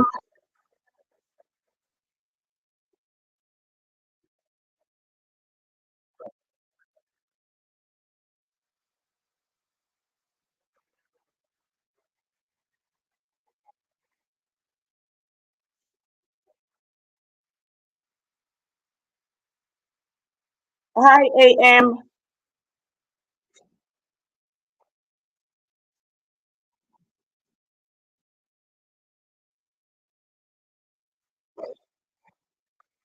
Hi, I'm Kenamilem. Hi, how are you? Can you hear me? Yes, now I I can. am. Can you hear me? Yes, Oh, how are you? not bad. Thanks. Great, great. I think us as African people, we've got a problem, and we've got this mentality of playing the blame game. Nobody Nobody is asking any human being to leave their place or their country or their home to go to the West. People have been sold lies about West and they think it's better. So now they are caught down there being used as slaves. And nobody has asked them to go there. They went there willy willy. Nobody came and knocked at their doors and dragged them out. They went there. So who to be blamed? The government. Yes, everybody is paying tax. And that tax money it's used to maintain the roads, to maintain the infrastructure in each and every country. So why? Why would people complain? People must just stay in their country and fix their country. They must fight there because right now they look like Mickey Mouse, making noise and all that. For what? I don't get it. We must just stop making excuses. Nobody is a problem. Us as black people, we are the problem. We need to sit our ass in our own country and fix it and stop running away. You run away, you get a problem there, and then you blame somebody. Why don't you blame yourself? You went there willy willy. Nobody goes and report to the government that you know what I'm going. But once they face challenges, they cry foul. The government this, the government that. We know there's no government that is not corrupt. Even in the West, they are corrupt. So it's about being smart. People must just stop this big game. It's so annoying. And then when my missy will come here on the platform and say, no, but that's how we are grouped. Who is grouping you to be a faith? Who is grooming you not to be your own mindset? Come on, guys. Let's be real. If as long we still have the mentality of being good, we are not going anywhere as Africans. That's my sense. Yeah, yeah, I agree with that. In the beginning, I was like, because when you say things like this, people they'll get mad, right? They'll be like, "Well, you don't understand what's going on. You don't understand what's happening." Nobody is forcing anybody to get on a boat to go to Italy. Nobody's forcing anybody to do that. You know, Exactly. if we're saying that there are better alternatives to that, why is that the problem? You know, why is that the problem? If we're saying that that is not the right way, we need to stop doing this because the international community will see Africans in their countries and then they'll get mad. You can be an Exactly. African that doesn't even come from any of those countries. The Europeans will look at you and then they'll just get mad because of what the other Africans are doing. It's bad. It is. And they act as if it's not happening or they don't.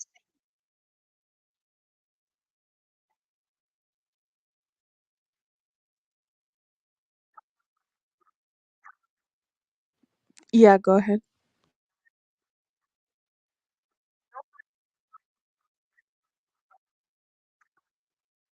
They do it nilly willy. Yeah, yeah. Um I don't know, man. I don't know. If you look at some of the reasons why they say they're doing it because they want to build a house back home. Like it's like even the reasons for them doing it, the reasons are they're so it's so minuscule. You want to build the house back home, so you're risking to go to Europe to get enough money to build the house back home. There's no vision. There's no this is it's the fact that other immigrants are not doing this.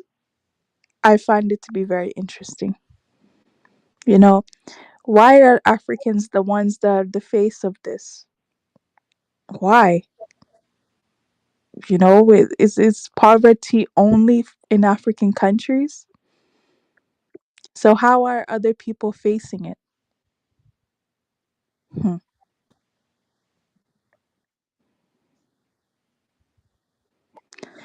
Did you have anything to add? If you really travel and encounter all these challenges, AM, just to build a house. Yep. They'll look at what their friends post on social media and they'll say, "Oh, Yeah, I want a car too." you see the mentality that we are having. We are Yes. screwed, man. We are screwed.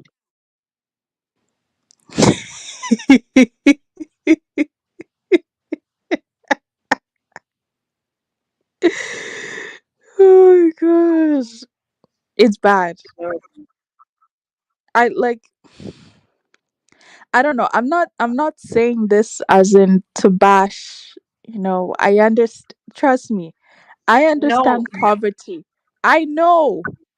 People acted as if I don't know.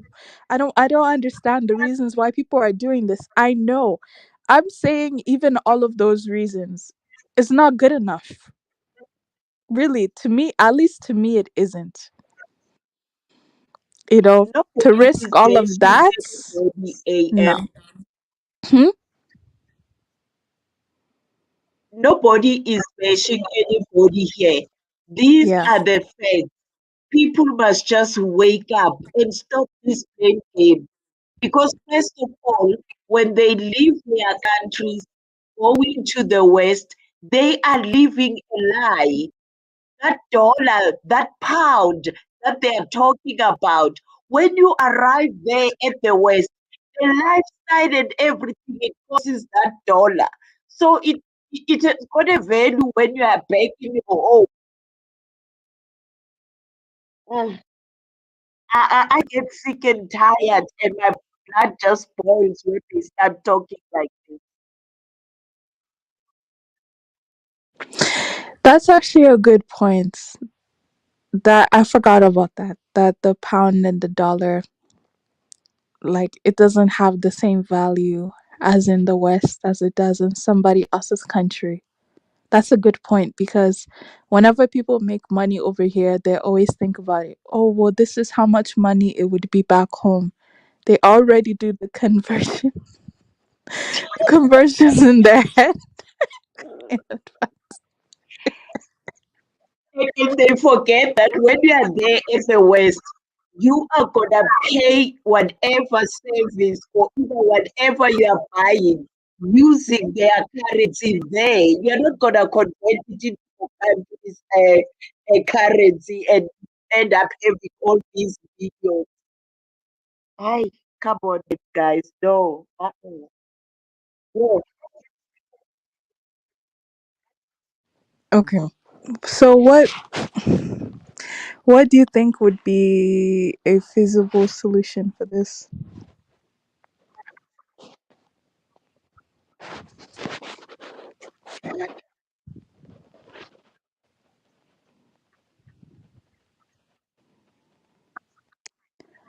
The question I was asking, what do you think would be a solution for this?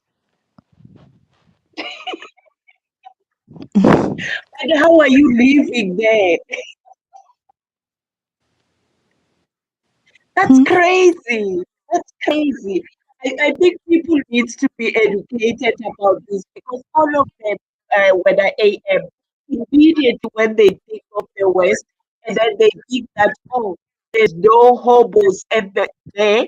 People are living all these posh lives because they look at the West through the eyes of the TV, which is a pure propaganda.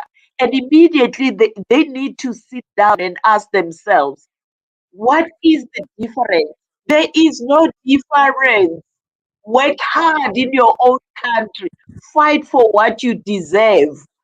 Don't go around and become a joke.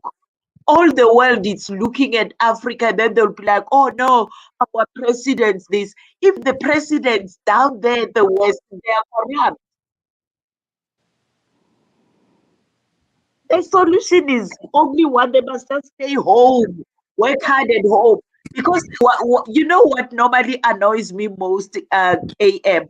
The very same people are the people who will tell you that, oh no, we are so educated. Oh no, we are travelers. Travelers must travel in your country and know your country. Stop the tribalism that is happening in your countries and have peace. Thereafter, move forward with smooth sailing. Oh, oh,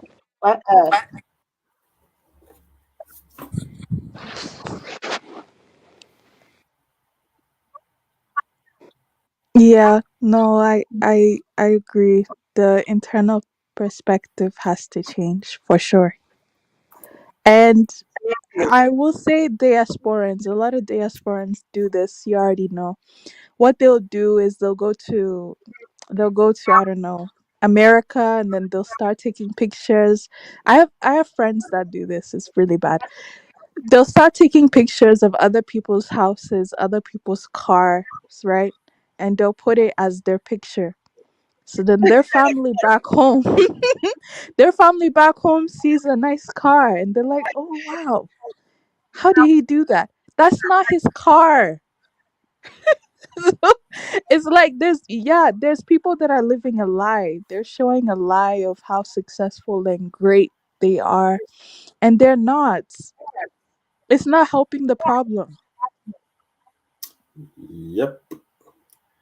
African millennial. Good evening. Good evening. Yeah, yeah.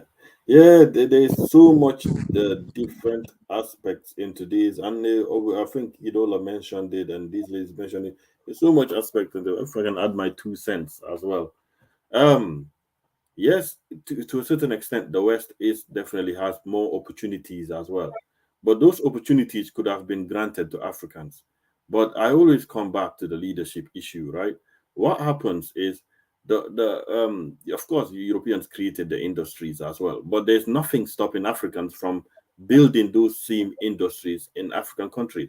So what happens is they take the resources in Africa and they take all the resources, bring it to Europe and build the product in Europe, do the servicing in Europe, all that process of building a product, it gives jobs to people. It gives jobs to people. It gives opportunities to people and all that stuff. So Africans are devoid of this. You understand me? So it's like you're taking the resources of Africa, which could have been used for Africans to actually give themselves a livelihood, and you're bringing it to Europe. Let's take one example like fishing, the fishing industry, where you have European trawlers coming and Chinese trawlers coming through African coast and overfishing the seas and all that kind of stuff.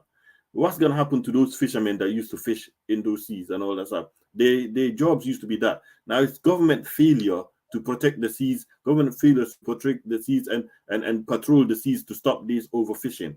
So now the fish are depleted, and now fishermen have nothing else to do in Africa except what they're gonna do. They've been devoid of any activity as well because the government has failed. So the next thing they're gonna see the next cousin in Europe over there, no matter how dusty he may be, at least there's something to do for him or something, and he's posting pictures, he's doing something. So of course some of them pack up the fishing and go and start fishing and try. So it's the case that something by posting pictures. Come on, that man. go on. What do you mean when you say they are posting pictures? All right. It's like African millennials said. It's just some people who try to show off their lifestyle, of No, but course. And before, those people are living fake life. yeah, of What course, AM of is course, trying some to of them, say is yeah, that those some of people them, are living fake life. So as you are putting an example about the fishermen, what stop you in your own country to go next to the sea and fish there if your government challenges? Because by those people coming to the seaside to do the fishing, there's an agreement that it's made with your government. That's what I'm saying, that fight your government for your own rights and stop running to the West where you become the second slave. Yes, yes, I agree. I agree with that. Yes, you need to uh, bring Africans to that point. They need to stand and fight their government. Yes, I agree to that as well. But just to agree to it, it's nothing stopping you from fishing, but it's just when your government has given free reign to resources that are supposed to make you keep you busy in your country, that are supposed to keep you busy, give you a livelihood. When the government have given that thing and remove all protection, and these trawlers come and just overfish and over exploit the resources, the people can't benefit from it. You understand what I mean? So you cannot compete with these big industrial scale trawlers or industrial scale miners and all that kind. You cannot compete. So you get pushed out of the wilderness. Yes, I agree with you. Africans should stand and fight for their right and fight for that and all that kind of stuff. Because that's what it's going to take at the moment. But some of these leaders, man, it always comes down to the leadership. We know we have leaders that are just don't give a shit. They all for themselves and all that kind of stuff. They have to agree. Like I'm coming to the state of mind now. Some people are saying that it's the case that these people may just be caretaker governments, management of African resources for the West and all that kind of stuff. But yes, African Queen, it's up to us to take that back as well. And let me respond to something quickly. I'll just Exactly, because even if you look at it this way, we keep on complaining, we keep on shifting blame where it's supposed to go, and be like, oh, the government this. What are you doing by running away, going to the West? What is it gonna benefit you? Why don't you stay at home and fight? And then you think by running away, who's gonna fight your battle? And these resources that you guys talk about, how much or how big are those resources? Because before you were born or your grandparents were born, the whites have been mining during the colonial time. You want to tell me that there are still those resources, those things have shrunk. There's almost nothing. All that you guys need to do, stay back home, be creative, be innovative, come up with something else that is new, that goes with the 20th centuries. Not everybody's gonna go down under the mine and dig the mine. And how much is there left for mining these days? Resources are gone, guys. Let's stop living on the past and move forward. Be creative, come up with something and stop running away and end up in the boat and chowed by crocodiles and all those things. And thereafter complain that your dreadlocks cannot be done and all that, you eat one spoon a day. You've got a land back home. Why don't you plow? And then you complain about eating one spoon a day. If you've got a vegetable garden in your own country, you will be eating 3 times a day. So who to blame there? Come on, guys. Oh, AM. Yep.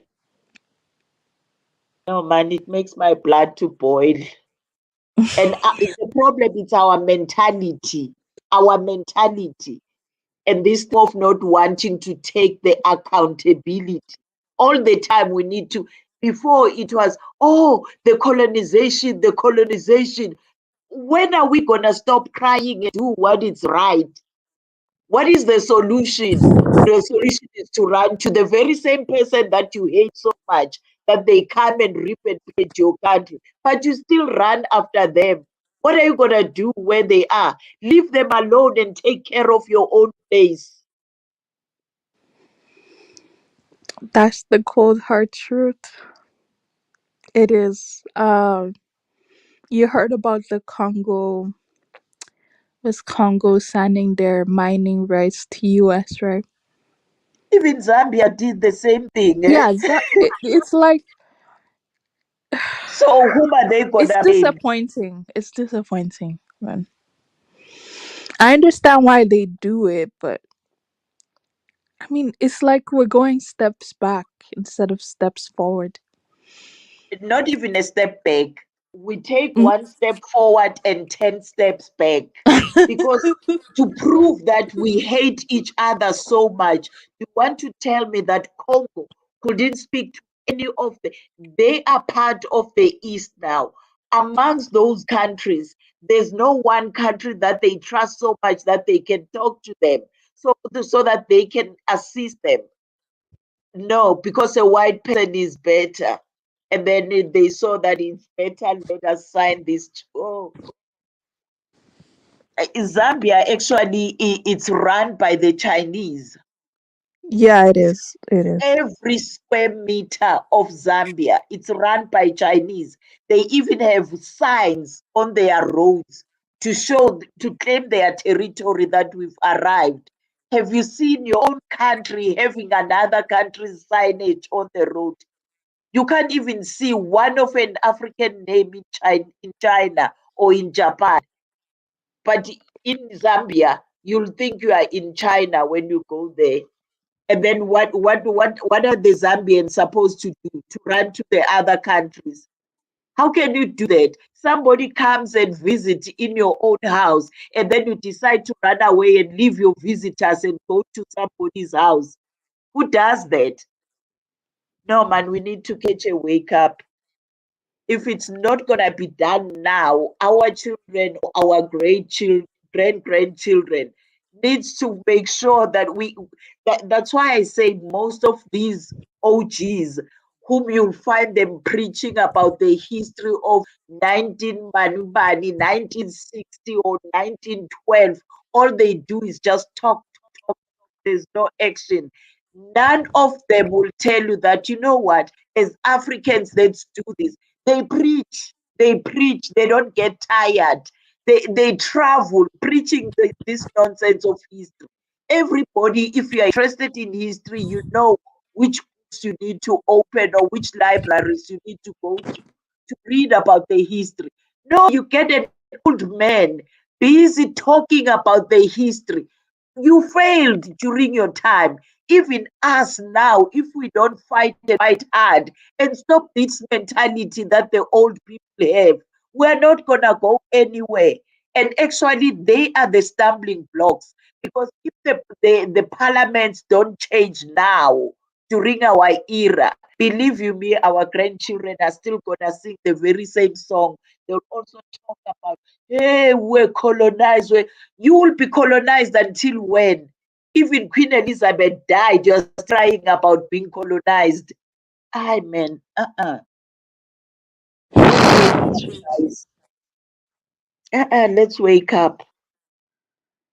This is too much. Yeah, I I don't know. I don't Kifaro said it right. People just have no self pride. They have no self esteem. You know, there are certain things that if you really love yourself, you just wouldn't do it. You would Exactly. just say no. You would try. You wouldn't give up that easily. You know, a lot of people have given up, and it's sad And a because lot of then we people, start to wonder why they do what they do. Well, they don't believe in themselves. They don't believe in their people. They don't believe they're good enough. You know. and thereafter they will want the other people to come and join them on their failures of thinking that, you know what, if they can do it, I can do it better. Once they have that mindset and stop this thing of thinking another person is better than you and can do better than you. Because if you look at America that they glorify so much, who built that America? Who built it? White people never built America. It was built by their parents, grandparents, or whoever. That those people that were taken to be slaves and everything. They are the ones that have built that America that is getting sold to them again, and they are rushing after it. Which for me, it's plain stupidity. I don't want to lie. And then when you talk to them, they will tell you they don't show any patriotism about themselves. They just hate themselves so much that they can even end up snitching to the very same people that they run to.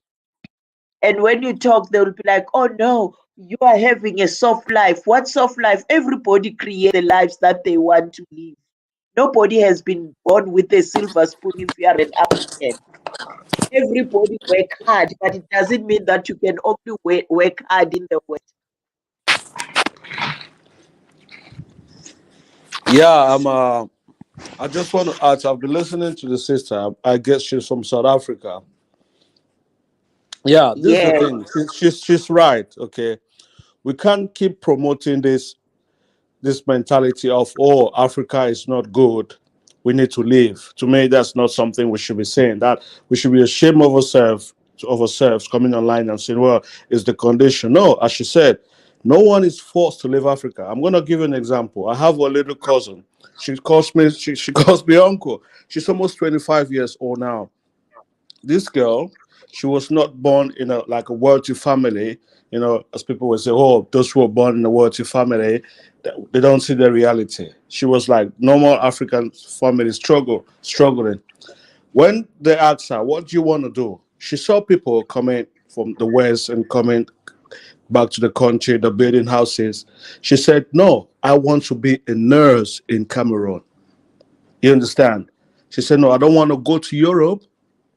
I want to study in Cameroon. And this little girl, she is a nurse. She finished her education at 24 years old. She's working like they call them like Antony in Yaoundé, and she's married at 25 years old, and she's got one child. Really perfect life. She had the option to try to flee and go to Europe to have this fairy tale life, but no, she chose to be in her country and be in her country, and that is pride I'm talking about. You know, so that is her decision. She's not from a wealthy family. Why did she not leave? The people are more wealthy than her, but they're still trying to take this dangerous route to go to Europe. So we can't say, well, it's the situation. People make those decisions, and they should be the ones who are responsible for their decisions. Stop blaming the government. Stop blaming the society. They see. So it is you the problem. You're that one that is living, and you think people want you to be their what was it called, your messiah. Nobody cares about you. If you want to put yourself in that situation, that is your problem.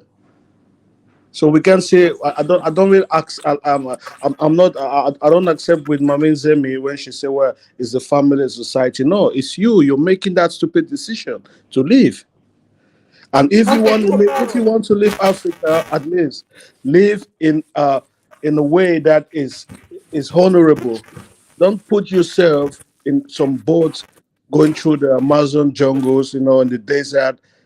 You have no pride in yourself as a human being. That's my point. Okay, Kifaro. You know what, Chicago? Okay, When number you one. We can't hear you. Maybe it's your mic. Oh my God. Is it bad?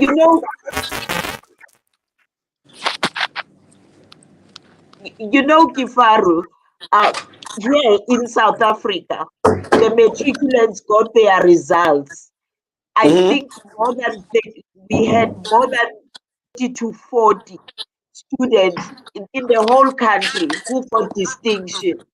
One of the girls was asked by Britain that they will offer her free scholarship accommodation, and she refused. She was like, no, I will study here at home. We do have best of the education where you find the one student from the West traveling to come and study here. So I'm not gonna follow the brain drain that is happening of the people who are leaving the African country, go and study in the West. And in the Yeah. West, how they trap them immediately when they graduate, they give them 2 years back in the country. Once they get hooked, they are thinking of going back. And then they will tell us who are back in Africa that, oh no, I'm earning in dollars. But your lifestyle there is even in dollars. me myself here in South Africa, my lifestyle will be in rand. Your dollar Yeah, can be up there, but even your lifestyle, whatever you pay it in dollar there. You don't pay it in the African currency. You exactly, see? exactly. Can you guys hear me better? Yeah, now it's Yeah. better. All right, I want to answer you first, Kifaru. Number one, you're taking an example of one person to make a general rule. You see, tons of youth taking that route, and you're taking one person that Yeah, but thought no, okay, differently. listen, Mamize. I'm No, taking no, let me somebody talk that first. You're gonna wait, answer when I'm yeah, done. I'm taking one That person that because I said that because you said people who are not born in uh, a good family, so hmm we don't see it from that point of view. So I'm telling you, someone that was not born in that good family that still made the and I decision heard you. to stay Okay, in. and I heard you, and I'm Okay. gonna respond to you Hmm. because you saying something, and you just justifying my point. That girl you're talking about well, was lucky to have someone to even pay for her nursing school. Okay, in Cameroon, even being a nurse is a hassle. It's not something that you can just get Come on. on, Yeah, come United on, States. come on. Kifaru, you're not gonna How argue with how me much because does it cost? How I much have does plenty. it? Mami's a woman selling at the side of the road, selling local fruits. If she wants to sponsor her child to be a nurse in Cameroon, she can do it. You can't tell me otherwise. What you're saying doesn't even make any sense because if you are What? sitting by the side of the road selling goods, how much are you making? If She you doesn't have want to only one sponsor your job. child to be a nurse in If we're gonna Cameroon, talk, you have to be honest because oh I don't no know who no you're no no. talking to. Okay, Mamize, school in Cameroon costs almost nothing. The please don't tell university, me about listen, school in listen, Cameroon. You listen, seem not to Mamize, understand anything, not to even Mamize, know. You Mamize, understand? Mamize, Mamize me. How much you pay for the government university in Cameroon? It's not more than a Don't hundred. deviate. Let me It's answer not. your question. Listen, it's Let me not more than respond a to you. £100 $100 Please, a Kifaro, year. don't give me a headache over nothing, okay? The best, if you guys want to, let me tell you, anybody that's listening over here, if you want to know the truth, right? Go, go on the ground, talk to those people. Like people want to come on this panel trying to paint something that's not the reality. What am I Go to painting that's not the Cameroon. reality? Let the people speak for themselves. They will tell you what they go through on the daily What's not the basis. reality, Mamize? Okay, That let me people can tell you, sponsor their children in school? even the woman selling stuff by the side of the street. These women usually even those are the women that even like most of the children are also having those stuff on their head in the market, selling to increase the Yes. revenue of whatever they're selling. So if it was that easy, their children would be doing Nah, Mamize, your would be. excuses are just your excuses are just out of control. I'll I'm not give you making another example. excuses. I'll give you Okay. another example. Listen, I'll give No, you another don't. example. I haven't responded to your first stuff. Let Okay, me okay. respond.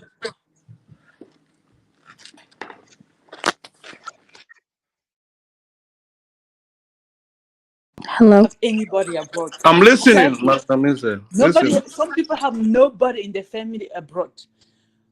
Number two, nursing school is not something that's just accessible, especially if you want to be a government, because the government has a school where they train people to be a nurse. Oh my goodness, just the bribe to get into the program is a headache.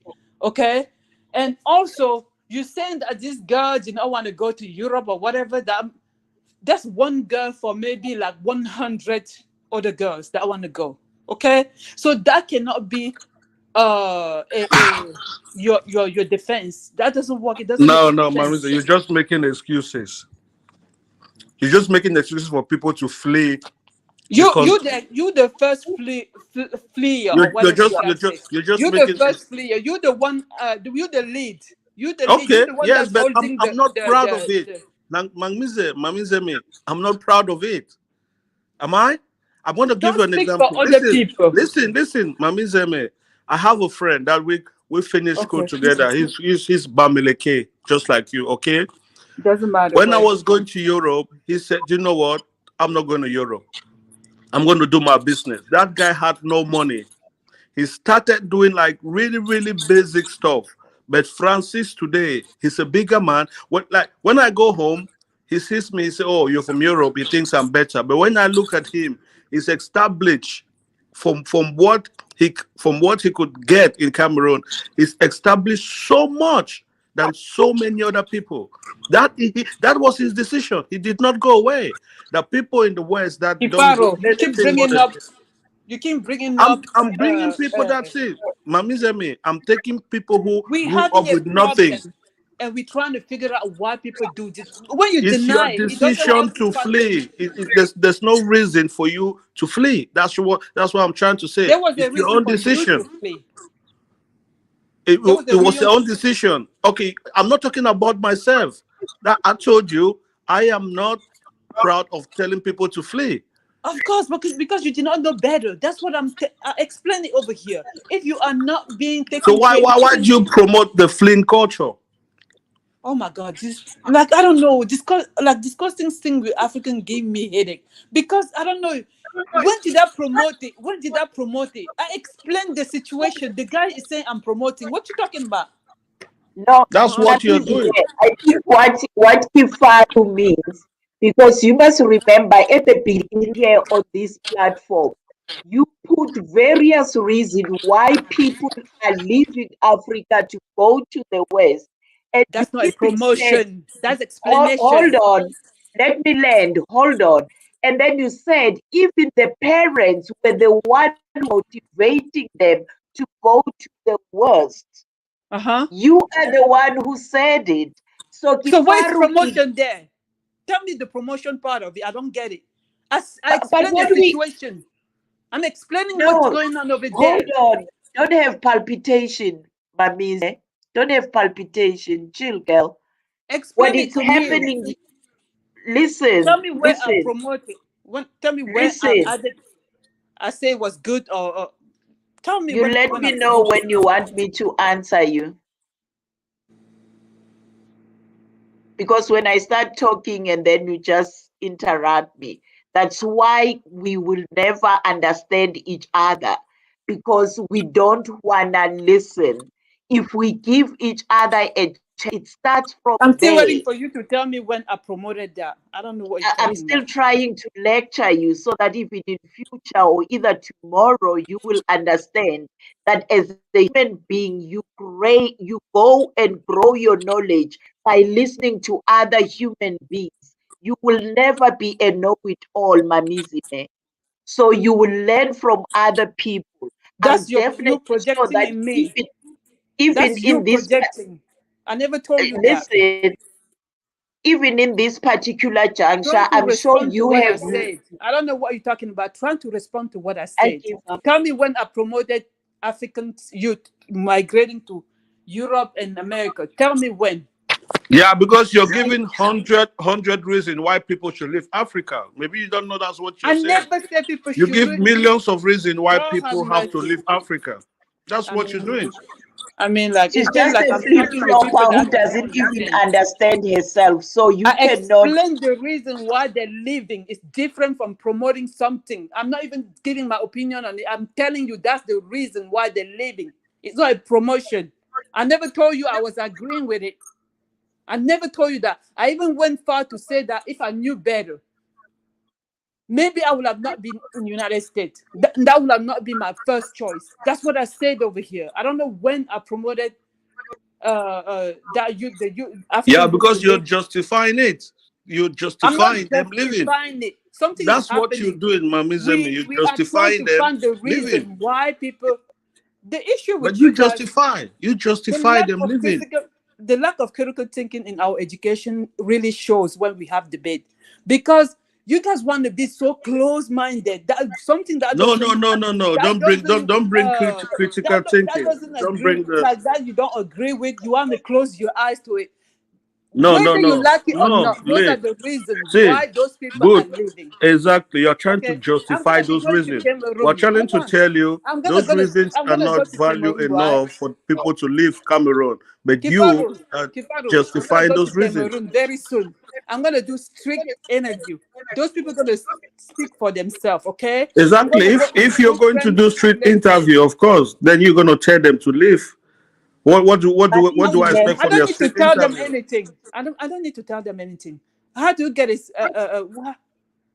You guys, your behavior, the way you guys behave, right, is exactly the same way our leaders behave, and you guys are No, no, upset no. You against. are the one behaving You like guys that. want the one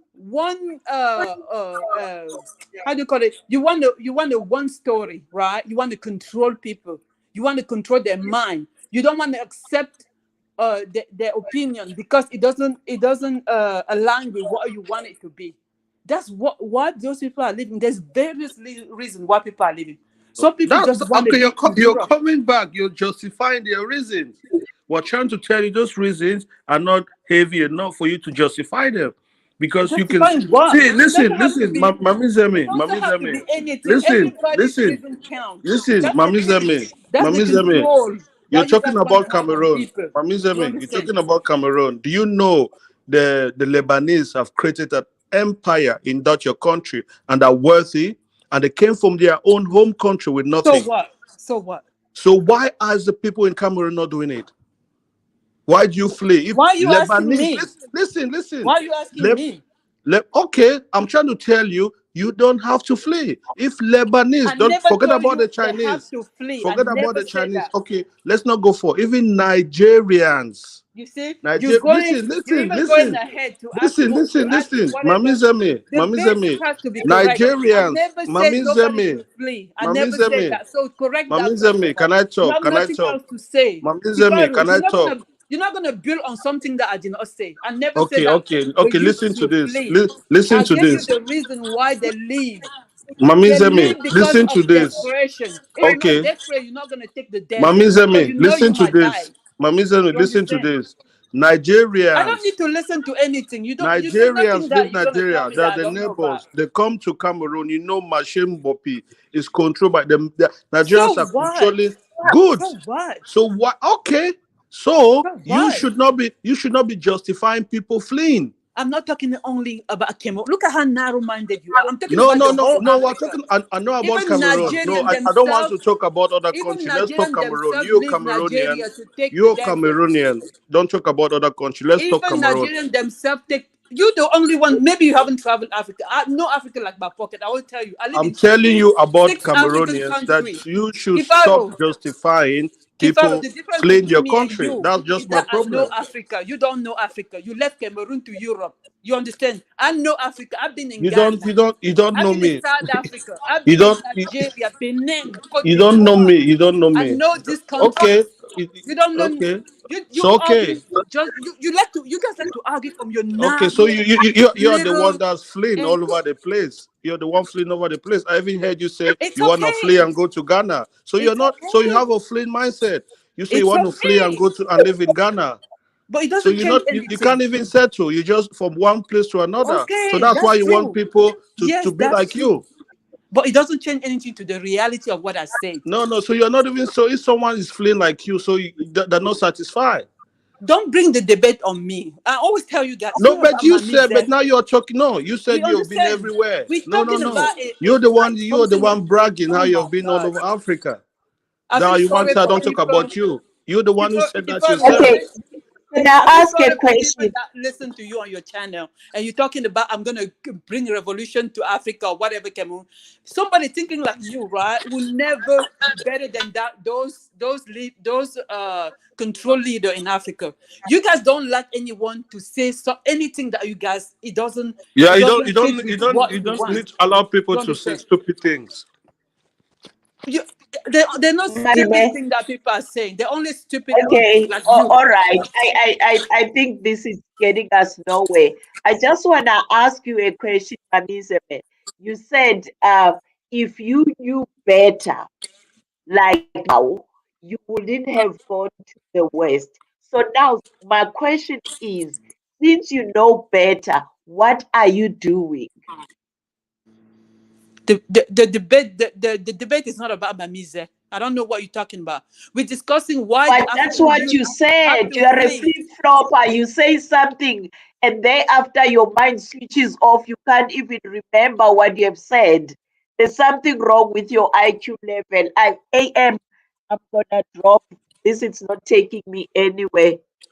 It's okay. If you need to say that to feel better about yourself, good for you. It's Okay? not about But feeling the better reality about remains the myself. same. I'm asking a follow-up question of what you have said so that I can have a clarity. The only problem with you is that you take everything personally. On this form, we are sharing minds, we are debating. So You debating what everything you to asking you. me? What do I have to do? What do Yes, Mami it's say? because Mami it's says you life who have to said do with it. the It's you who said it. Nobody it's else me. said it. It's only me, you, and Kifari. You are the Yeah. one who said it. You can't even back up something that you've said. Mm. Oh no, I say what? I am. What you talking about? I say what? What did I say that you You, talking you know, about? that's what I'm saying, that there's something wrong with your IQ level, because within less than 30 minutes, you can't remember what you have said. And that worries me, because I'm sure it happens sometimes that you even That has forget nothing your to name. do with IQ, my dear. That has nothing to do with IQ. Your No, IQ is not there's your something memory, wrong with okay? you. Your memory and your IQ is two different subjects. So I don't know what you're No, talking about. no. But if your IQ level is so low, Sissy, your memory obviously it's off. No, it has nothing to do with your memory. It has nothing to do. But how can you not remember something IQ that is you not just memory. said? I don't know what you're talking about. You're confused about what you're talking about. What No, does I'm the not IQ have to do with confused. memory? You know what, Mamizi? It's because you don't have a listening ear. When somebody talks to you, you just rush to interrupt. If you learn to understand, it will be easy to respond. Because right now we are having chest pains for nothing. So I'm out. I'm signing Bye. off. Have a good life. As normal, Mamizi, and I'm in Africa. Here in Africa, I'm Have a having good a life, life. my dear. That's good. It's not about Yes. you and I. Don't go African Queen. Why are you going? It's not. Don't go. It's not about her and I. I don't know her. I don't. It it, doesn't matter. The it's debate is because why. there's nothing to debate, Kifaru, because right Okay. now, if I'm gonna do a follow-up question on Bye. something that you've said, and then you don't even remember, you will be like, oh, I don't know what you're talking about. It's not something that I've said. So These are people that what want are to we better debating Africa. They about? cannot even be better themselves. So disrespectful and rude. You know, belittling. That's what Africans do. They Mamizel, belittling. if you have a fleeing Oh, mentality, you should not promote that in Africa. You understand? For That's just my Africa, what are problem. you talking about? I don't need to promote anything in Africa. Africa is Because you're trash. fleeing. You want Okay? to flee Africa now is from trash. America to Ghana. You promote From a Ghana, trashy you're culture gonna and you flee support it. from And you Ghana to don't even Burkina Faso. Listen, and from Burkina Faso, you're gonna flee to South Africa. You just wanna go somewhere. You don't wanna go back to the base to be anything. That's the okay, problem. it's okay. But I can still see the truth. Okay, that has nothing to do with the truth. The Ma- reality of what we're discussing is why Listen, the youth leaving Africa, fleeing me. Africa. Yeah, see, the way reality, I Don't always make it say, about Mamize. the reality is what you make it to be. It's your reality. That's what I believe. I The don't believe. reality is what I Listen, hear listen. people say. Okay, Your reality is what you make it to be. but we're not That's what discussing I believe. I don't Mamize. believe in a general reality. Your We're not, reality is you. okay, let's look beyond me. That's why we're here. We're not No, talking when about I say Mamize. you, I mean like an individual. I'm not meaning you as a person. When I say you, Okay, exactly. I'm Thank you, Keparo. If the reality is individual, you have to saying, consider anything anyone has to say. You cannot dismiss people because that's the culture in Africa. Even those yeah. leaders, that's exactly Okay, what they do. okay, When you okay. when you have an idea that they don't deem important to them, they basically disregard everything. That's why nothing move forward there's in Africa. nothing to discuss here. I'm out. Yeah. You've been out for since yesterday. You still there saying the same thing. I don't even get it. Bye. Have a good life. So So the idea first, we must promote Africans to love themselves, have pride for themselves, and try to build your country. of If, course. if we're telling people, we're justifying people living, it's just going to promote this mindset of living and all this brain drain. I give you an example you don't want to still believe. I told you about Listen, that little Kifaro, girl. I told you build about that from little girl. something And real. and again, I want to talk about Cameroon. I don't want to talk about different countries because But you I have know to my build country. from something, lay the I foundation see. that is real. Don't start you extrapolating, going left and right, talking about stuff. First of all, you have to acknowledge why people are leaving. We not now. I'm telling you, if you want to educate us, It's misinformation and miseducation. I agree, 100%, So don't say 100%. yes. Then my problem with you is you justifying it. I'm not justifying it. I'm explaining it. What does What does it mean by transformation? explaining and justifying? What I don't understand. What's the you explaining it? You by explaining it is just justifying it. It's not justifying it. No, listen, Kifaru, miseducation and what would you say? Miseducation and something else. What did that lead to? Lead to? What does it lead to? To people thinking that Europe is better. If they're from poor family, they cannot succeed. If they don't leave the country, they know that if they leave the country, 10 years later, they can even pull their other family member back in Europe. These are things that we promote in our family in those African countries. When you have a visa to United States, it's celebrated. Okay, people sell land, people sell their house. And that is wrong. But I know it's wrong. I never say it was good. I'm just saying that that's what happens. You guys have to be able to look at reality for what it is without putting any emotion into it. That's the problem with Africans. Look, You guys want see, to come over here, lie, you you you pretend. said something. You said something that I accept. That I want to come a revolutionary. I want to change Africa. Yes, but this mindset is not something because it's not something that actually needs to promote. I know people, okay, who did not grow up with the privilege I have. They're back in Cameroon. They're doing far better than me. You understand? I know people who had so much privilege more than me, and they're in the West and they're not doing better than me. You understand? Pombia's daughter is not doing it's not doing better than you. I don't think so. But she has all the money. It's not only about the money. It's also I Okay. told you it's mental. Some people want to be in the space of Okay. That Western meant world. okay. So what do we do to promote that meant the right mental mind, the right mindset that you think is better for Africa? What do you do? What is your plan? How do you do that? You educate. Okay? Not only you educate, you train.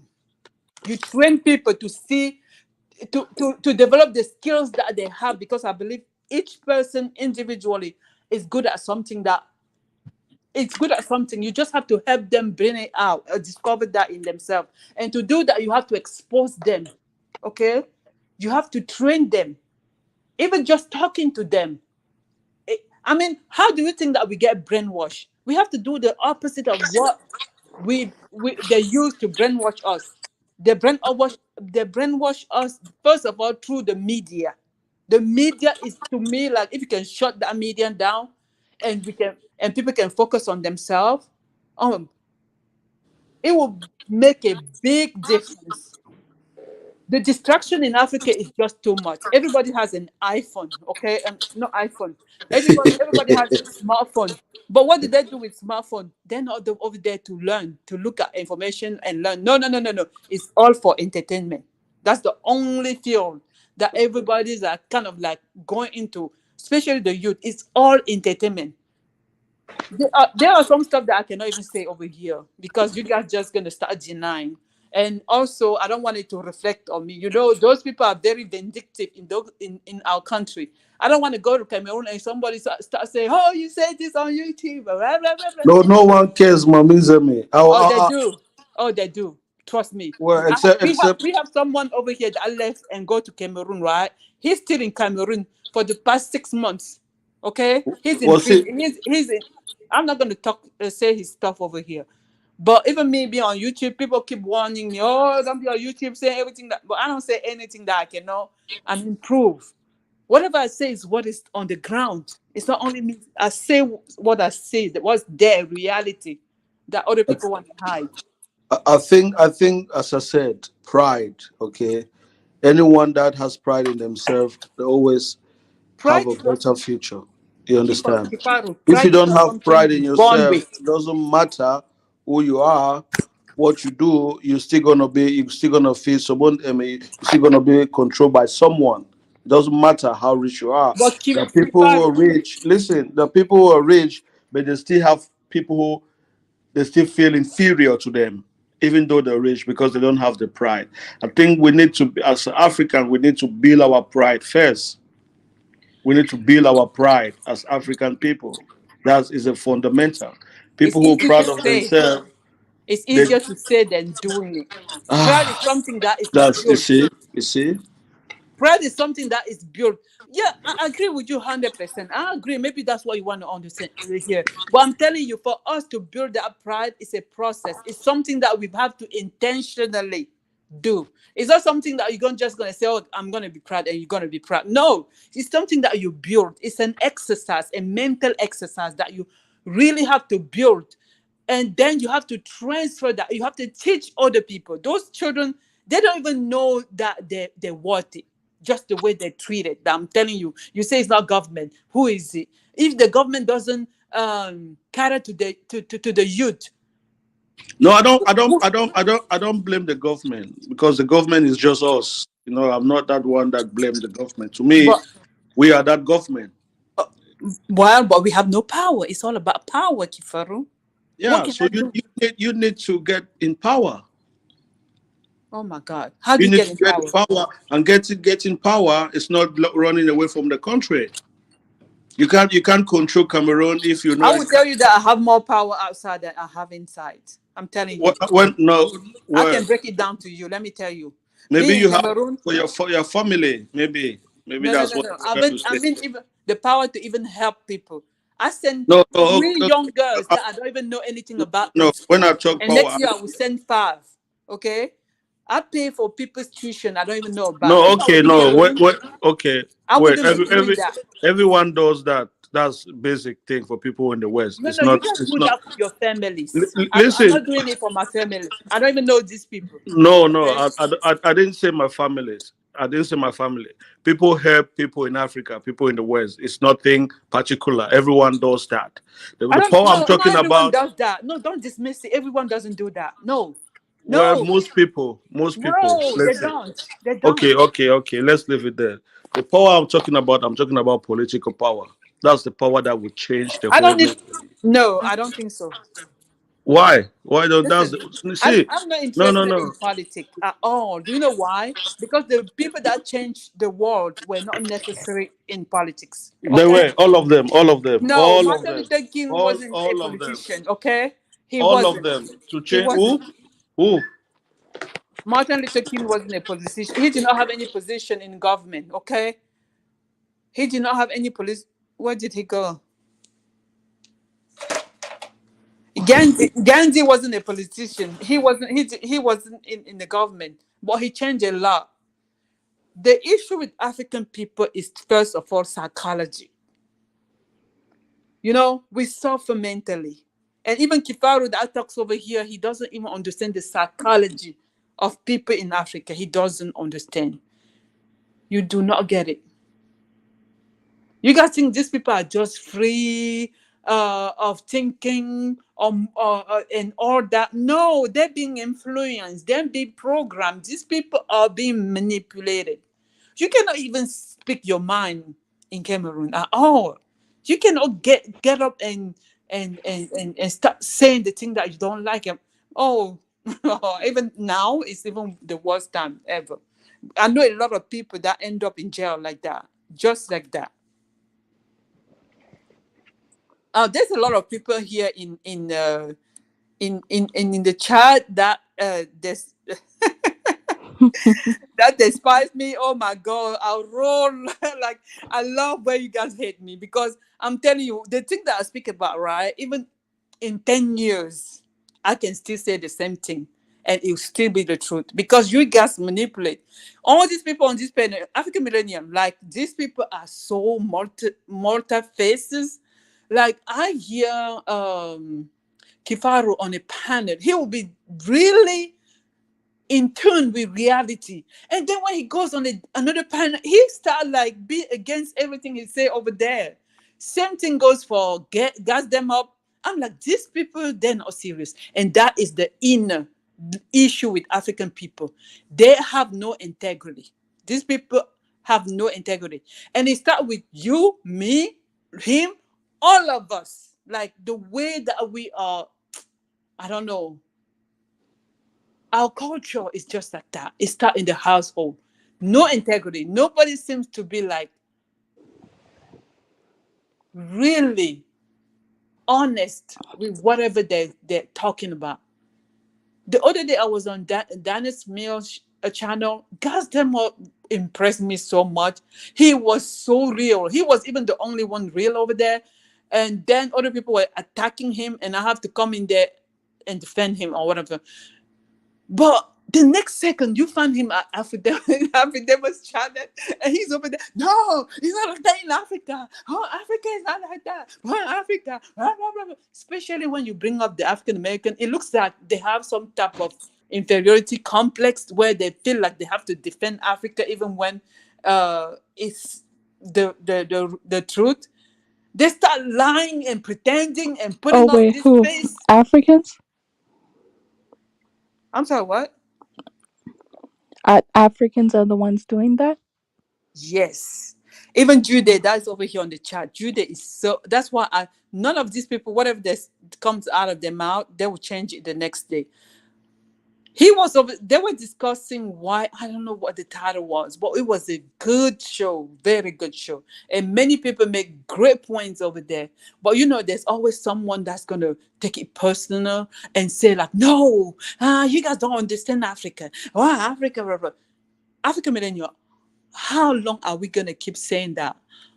We are new countries. We only have less than 100 years. No, until when? Are you even seeing anything like, are you looking at Africa laying down foundation? That's my issue with African people. So they would rather pretend that something is not there just to cover the reality. And at the same time, they're not doing the work to really uh, um, find solution for the problem. Because if we were lying, right, pretending like that in front of a stranger, pretending that's not what it is, and then meanwhile on the back end we really building, really doing, making effort to really correct all the things that we that are wrong, that are going wrong. I can, yeah, I will accept it.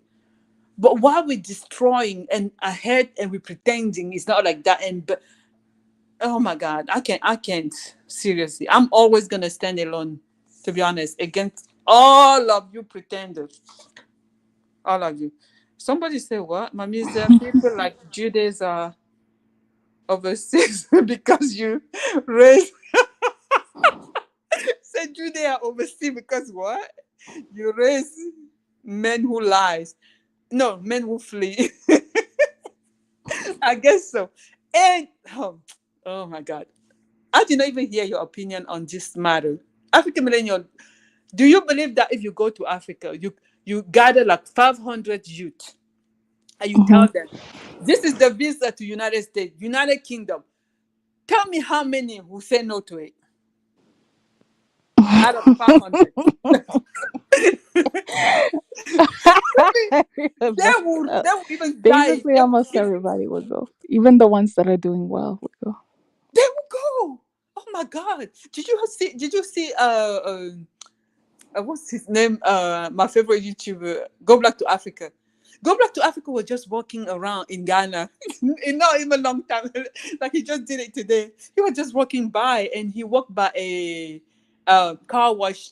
There were a lot of young people over there washing. This guy started begging, "Oh, I'm hungry." I mean, a grown man. It's so embarrassing. Our moral standard. He said, "I'm grown. I'm hungry." Africa. Go Black to Africa is like, you hungry? I'm hungry too. He's like, no, sir, I'm hungry. I'm hungry. I mean, like, he's like, you have to find your wife to give you food. I'm hungry. I mean, like, I haven't had anything to eat. So he was insisting, but other guy was just joking. Well, like, hey, wanted to be on the video. We're like, what's up? We're grimacing and all that. So Go Black to Africa, ask them, how much is it to wash? There were a lot of cars over there. They were washing beautiful car, Porsches, and trucks. They were very like new model stuff like that. And then he asked them, how much is it to watch those cars? The guy said 150 cities. uh Go Black said, no, 150 city, are you sure? He's like, 150. He's like, yes. And Go Black told him that, no, I have spoken to your boss, and your boss told me that it was 15, not 150. So Oh. he moved further just a little bit, and the boss was over there. It looks like he oversees them. He has like a board he's writing on. He oversees them. He approached the boss and told the boss, hey boss, how much is it to watch that? And the boss confirmed that it was 15 cities, right? And now this is him. He's the boss. He owned that place. He's making a lot of money. Apparently, on the Ghana standard, it's a lot of money. So he's bragging about how the guy has his business and what he's well established. Do you know what the guy told him? I want an American wife. Go Black is like, do you mean you want a Black American wife? The guy said, no, it doesn't matter. Black wife. Go Black is like, why do you want an American wife? He's like, yeah, I just want an American wife. Go Black is like, are you married? He's like, no, but I know he's lying. We all know he cannot be like that age and not be married in Africa. I'm sure he's married with children. So I'm saying this to say that even people that have their business in Africa want to go. He wants an American wife because he wants to come to America. He's like, it doesn't matter to him. He just wants an American wife.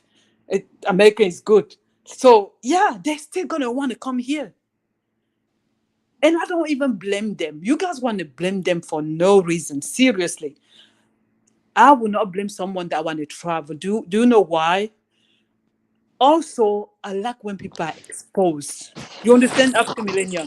Because we're Yes. not only suffering like our problem is not finances. We have everything we need.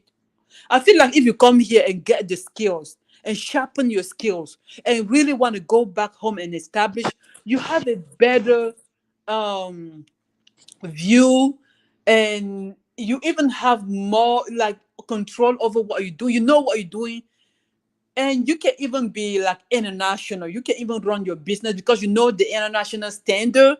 You can even go global. You will not only think on the local level, because that's the thing in our individual country. Even the people that are successful are still they still have a very localized mentality. You understand?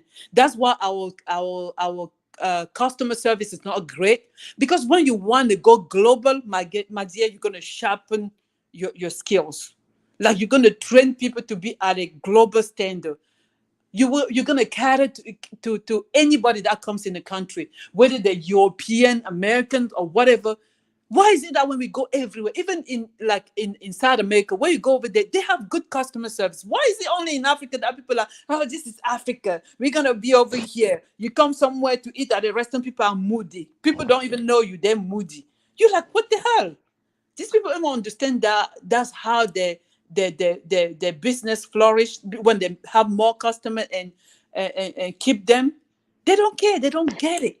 I I think I think the reason why people were getting annoyed in the chat section is they're saying that you're speaking on maybe your area of Africa.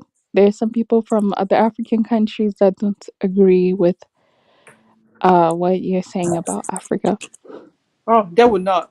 Have they ever agree?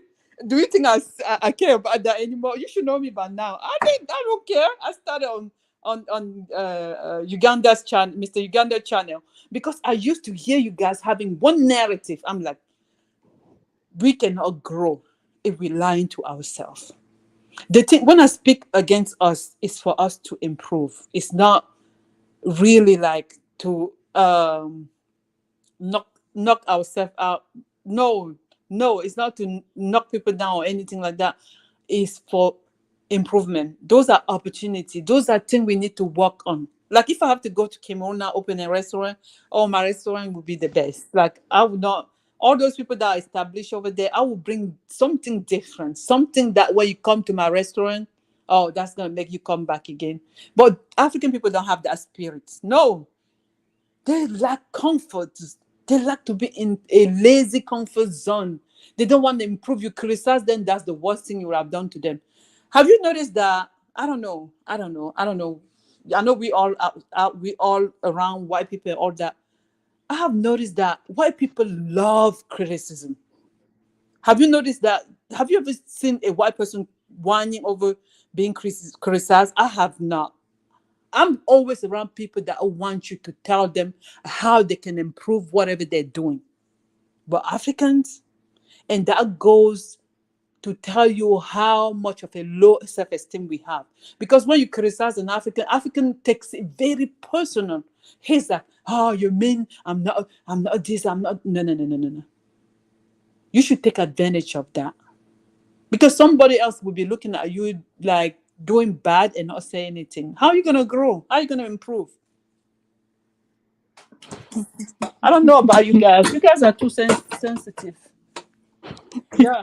And what is funny is that when people come to Africa, they see exactly what I've been talking about on YouTube. You guys will hide it on panel. Then when those people go on the ground, they're like, "Huh, what the hell is this?" Oh wait, Ah, yeah, you did. Actually, you raised a good point. You did remind me of something. By the way, if anybody wants to come on the show, there's 5 minutes left for today. But uh, the thing that you're talking about is right because I mean, you one time brought the Leslie Jones situation. what? The Leslie Jones situation. What about it? The I'm always right. I know I'm right. What you talking about? I know I'm right. People just, like when we talk to ourselves, like behind, like when we're not in front of people. Because let me tell you, on the Diners and Meals show the other day, this guys was mad at, gassed them up because gas them up call Africa. Like he knows the truth, but sometimes when he with you guys, he will not say. He called out Africa, like the thing that he said was so real and really the real issue of Africa. So this guy Obi, he's Nigerian too. He comes on Danos. I was like, yeah, we cannot be talking like that from of other people. What the hell? He's talking because Americans were on the panel. So he just oh feel embarrassed because I meant that they like you know how Americans people, African American, I don't know. And I know they're gonna be over this very quick. They're like on this idea of going back to Africa, whatever, because Africa is better than America. Blah, blah, blah, blah, blah. Reality is gonna hit them very soon. I'm just giving this movement like 5 years. We're gonna see the people that are gonna. It only takes people that have the tenacity to stay, because the way we are set up is not the way to help people progress. Africa is wonderful, the land is wonderful, but the system in place is a system to hold us down. When we talk about oppression, no place oppress you more than that African. It oppress the people of Africa. It doesn't oppress the foreigner, like Black American. They even like flying over there because when they get there, they always have a big advantage compared to the local. The local over there, especially the poor, I always say the poor, people that have nobody in government to defend them, to plead for them or whatever, they're the one in prison, a lot of them, if you don't have anything. So the law doesn't work. So what are we talking about? How are you going to make progress in a place where the law, where people are not truthful, where people don't value the truth, when people have no integrity? It's all about who you know, the money you have. How is that place is going to be progressive? You guys can fantasize about it and all that. Yeah, I don't know. If I'm were to go back to Cameroon, I'm going to the village. That's the best place you can be.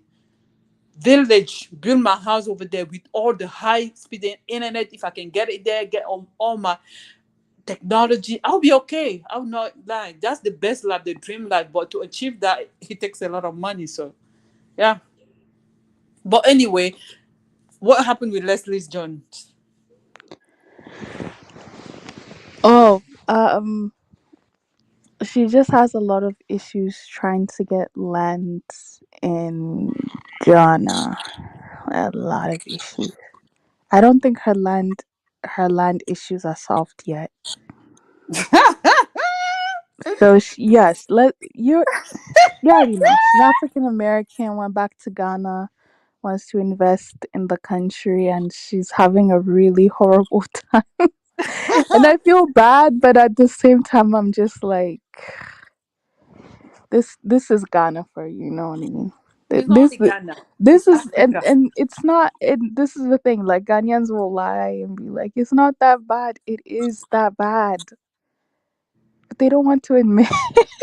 They don't want to These admit people it. have So then people. when these African Americans go to Ghana and they make videos saying bad things about Ghana, the Ghanaians get so mad. But you already know it's like this. You decided not to do anything about it. Wow. There's a video on you on with the Maya channel. This girl, oh my god, it looks like she was speaking for me. I don't know. Like her mindset is on point. I wish African YouTuber were doing. I would tell you we can bring change in Africa if people speak up. We have a culture of oppression. If you guys don't understand, even in the family, a child cannot express themselves. If you say something that goes against what the father believes, even if the father, whatever he's talking about, is like outdated, don't say anything. They call it respect. No, no, no, no, no, no, no, no. So people in Africa don't speak up. That's the difference between African and African American. Yeah, They worship not speaking up. You see but something is wrong, don't say anything. but to defend the people in Africa not speaking up as much, it's not easy to speak up in Africa. You know, you could die, right? That's what I'm telling you about oppression in Africa. That's what I'm saying. Even myself in Africa, there's certain things that if I'm on the ground, I would not say it. Even if I'm seeing it, I'm just gonna get my camera when I go. I'm going soon. I'll be in Nigeria and Cameroon. I'm gonna just document stuff. I'm not even gonna say because that's gonna be your. And then when they cannot get you, guess what they do? They get your family. We are very vindictive. You're and petty, very vindictive and petty. You can be calling out the truth. Somebody's saying it, but they will ask you, "Why did you say it? Huh? Why did you talk like that about me?" Huh? They don't value reality and the truth. They're dumb. They're just dumb. They always want to fabricate stuff. And I watch a documentary about colonization, right? Those are like our behavior is like from colonization, the residue of it. So apparently during colonization, especially in Cameroon, right? I watched a documentary about what the French did to us. So they were killing thousands of Bamileke because the Bamileke, my tribe, are the people that oppose that like oppose colonization and invasion. So what they were doing, they were that, so France went on the land, Bamileke land, killed tons of them, trying to retrieve those leaders that were there because they hide in the bush and they would do that. The country would be like the country will be experiencing a lot of death. But what friends did, they will bring their camera, right? During they have like a national day of independence or whatever they're talking about. So during those days, they will have people march and pretend to be happy and just those videos, and that's what they will send out and say that show people that that's how is good in Cameroon because the how do you call it the world organization whatever was suspecting that there was some type of mass killing happening, genocide happening there. They'll be like pretending like no, and they'll be doing this with who? With the authorities, like the leaders of there. They'll just pretend fabricating stuff just to deny that reality that's happening there. It's just later on that history was put back in place, like little by little, what assembled by something and made a complete documentary on it. And it's so, and I say on us even now, African will deny. Oh my God. Don't let something happen to you in the family. Don't let a family member maybe do you harm or maybe like stuff like molestation or whatever. They will not want you to speak up. They will not want you. Oh, you bringing shame on the family. They don't like to expose anything that's going on. I don't believe none of these people. Trust me, they will come here and pretend, but I know them. We never dissociate our mind from what the colonizer kind of like mold us into being. We have never done that work. Go back to Africa said that this time he went to Ghana. The Ghana airport, the service was wonderful, African millennium. Why? Because of the diaspora and speaking up. You remember last year during COVID, right? Do you know how many video was done? Oh my God. And people insulted him first of all when he was speaking up on the he's like, when you get to the Ghana airport now, these people are not harassing you like they used to do. They're like, no, it was wonderful. Even his wife was very grateful. She was appreciative. I'm like, wow, is this the Ghana airport? But remember during COVID, Yes, you remember you remember they had the hotel stay. They, they made people be false positive so you can steal money from the airport. that's how my friend went to Cameroon. They did that to her. She missed her flight. She has to buy a completely new ticket. She was with her mom, her two brothers, her two sons. She bought another ticket. And you guys over here like, no, don't speak like that about my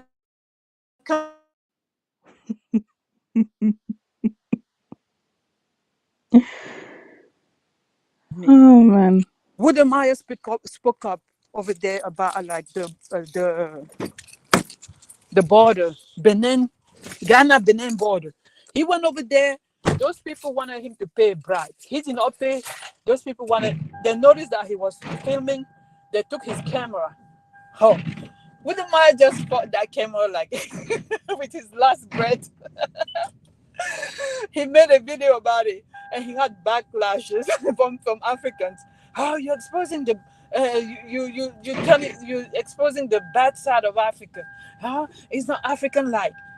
The moment that you annoy Africans, don't just see how they cheer you or whatever. They will turn against you the next second. I know them. I don't trust none of them. None of these people. Because the integrity, seriously, that's something we have to work on. That is an interesting point.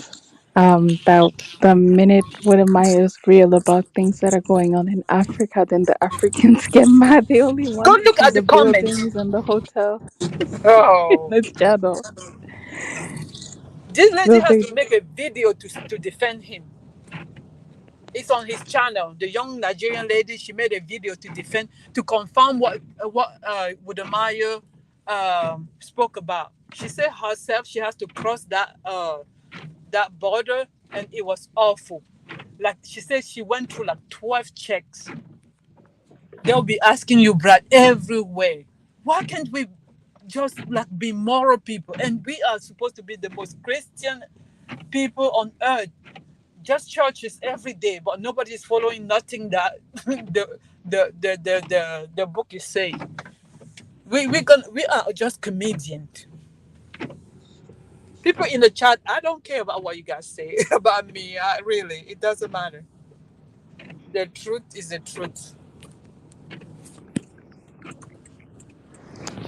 anyways. Yeah. So Even when you the guys blame the foreigners, right? When you guys sit over here, like, oh, African American do this. Who create the environment for them to come do those things? Please, you guys tell me. How come we always gonna be the vulnerable people and always be the victim?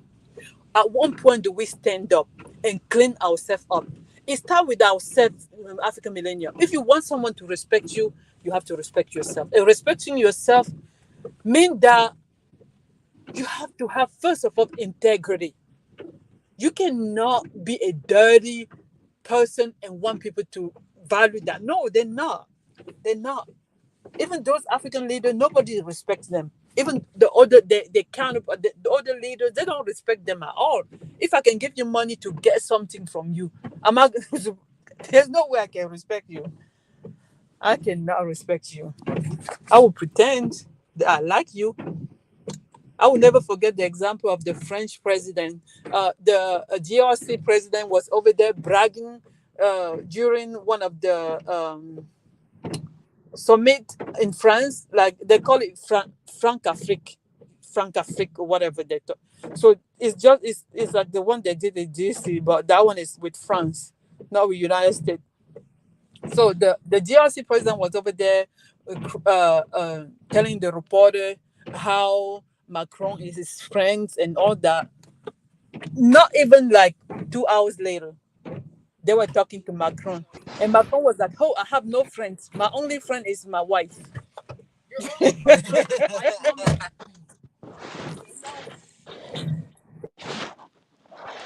Hold on, let me just drop the link.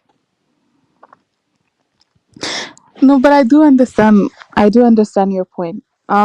I feel like Africans are just not honest, you know? Like, and I do it too. I'm not gonna lie, I do it too. But it it's the denial that some people have. To me, I don't see anything wrong with speaking about the issues of Africa. The only thing is when you do speak about the issues of Africa, then you'll have people ask you, what are you doing about it? Who Anybody who am I? asks you, what are you doing about it? What are you also doing about it? The person who's asking you that, what are they also doing about the issues in Africa? They're not doing anything about it either. No, they just one But they argument. just want to deny. No, it's the argument that they want and they denied, and that's the issue. African millennial. To be honest with you, I feel like even the people that are criticizing the leaders don't have what it takes to be better than our leaders. We suffer from the same issue, from the same illness. You understand? But we are not. We don't have enough self awareness to really tackle it consciously. We do not. We want to always pass the buck. That's basically what we do all the time. Oh, this person is doing okay. Me, when they ask me what am I doing about it, there are certain things that African millennial, Kifaru, we cannot do nothing about it. It comes from the. I mean, it's something that the government. We can When do something about it. No, you're You right. can be the I like government, what she did. Mamizemo. She Yes. brought awareness. She brought awareness to the situation that's going on, and we feel sometimes like we powerless to these things, right? But Mamizemo, actually, go ahead, yeah, go sorry. I Go don't go like when you say we can't do anything about it. I don't like exactly. that mindset. You can do something about it. You can be the government. You can't Okay, just I say Yes, we did not can't do finish. everything I was about gonna it. break it she down. won't There finish. are Hold, Okay. let her finish. there are stuff that individually we can do something about, and but I said there are other stuff that the government is. You know, if the government can give us stuff like road transportation, hospital, now we can talk. Okay, we can talk. We can stop blaming. Because sometimes you guys come here and start blaming the people. The people are just the victim. If you are not educated properly, how are you supposed to have the skills to solve your own problem? That's not the way over there. They're not educating you for you to be able to even like realize that you can be your own uh savior. No, it's not like that. It's not like that. It's indoctrination, basically. And it goes on. We're looking at it. We're like, why are they like this? And we know exactly why they're like that.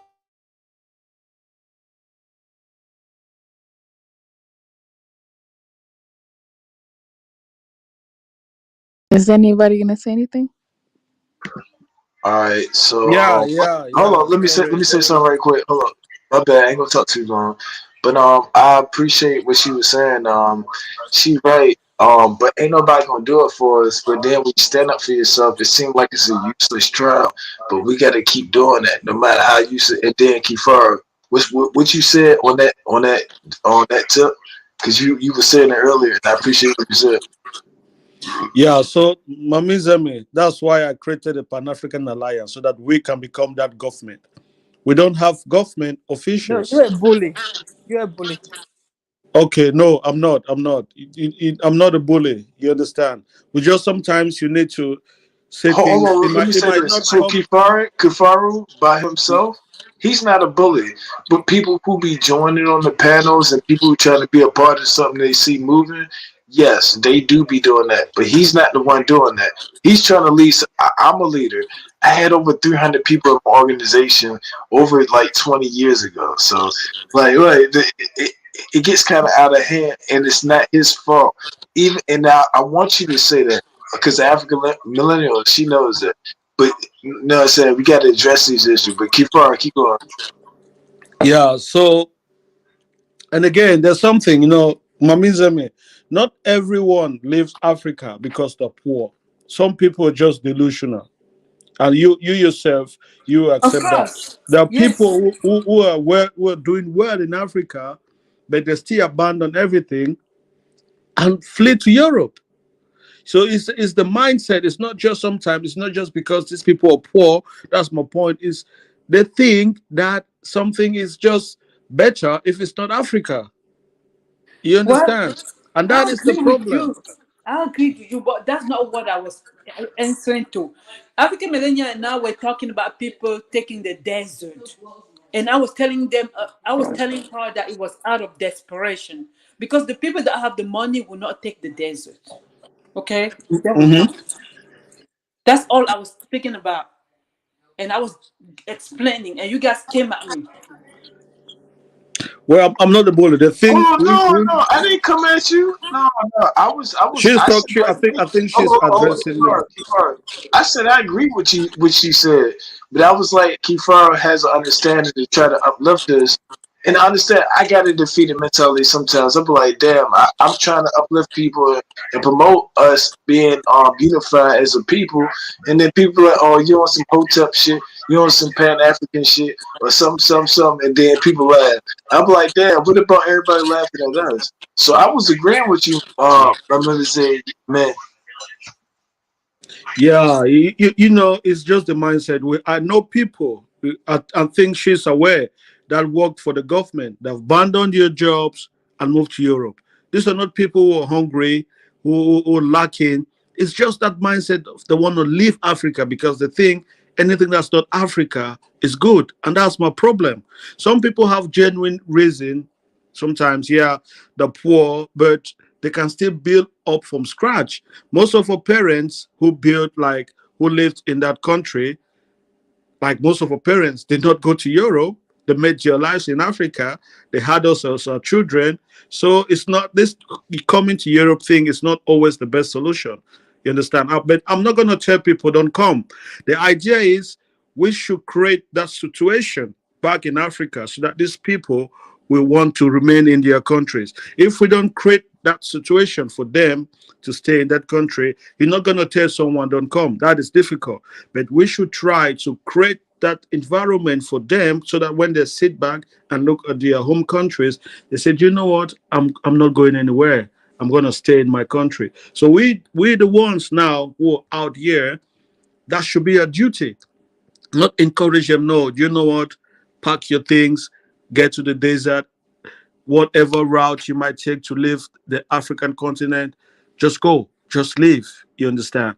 So we need to get involved. You know, I know you don't like politics, but I'm going to tell you that's the only way to change a country is through politics. Mommy said, man, hey, Kifar, let's make sure that as gentlemen that we make sure that and that because they was already talking and we just joined in. Let's make sure. Look, let's only respond to them. Jude, Come on. I'm going to Cameroon on April. I don't know why you're all over the comment section. I'm going April. I go to Cameroon all the time, man. I'm going. Ms.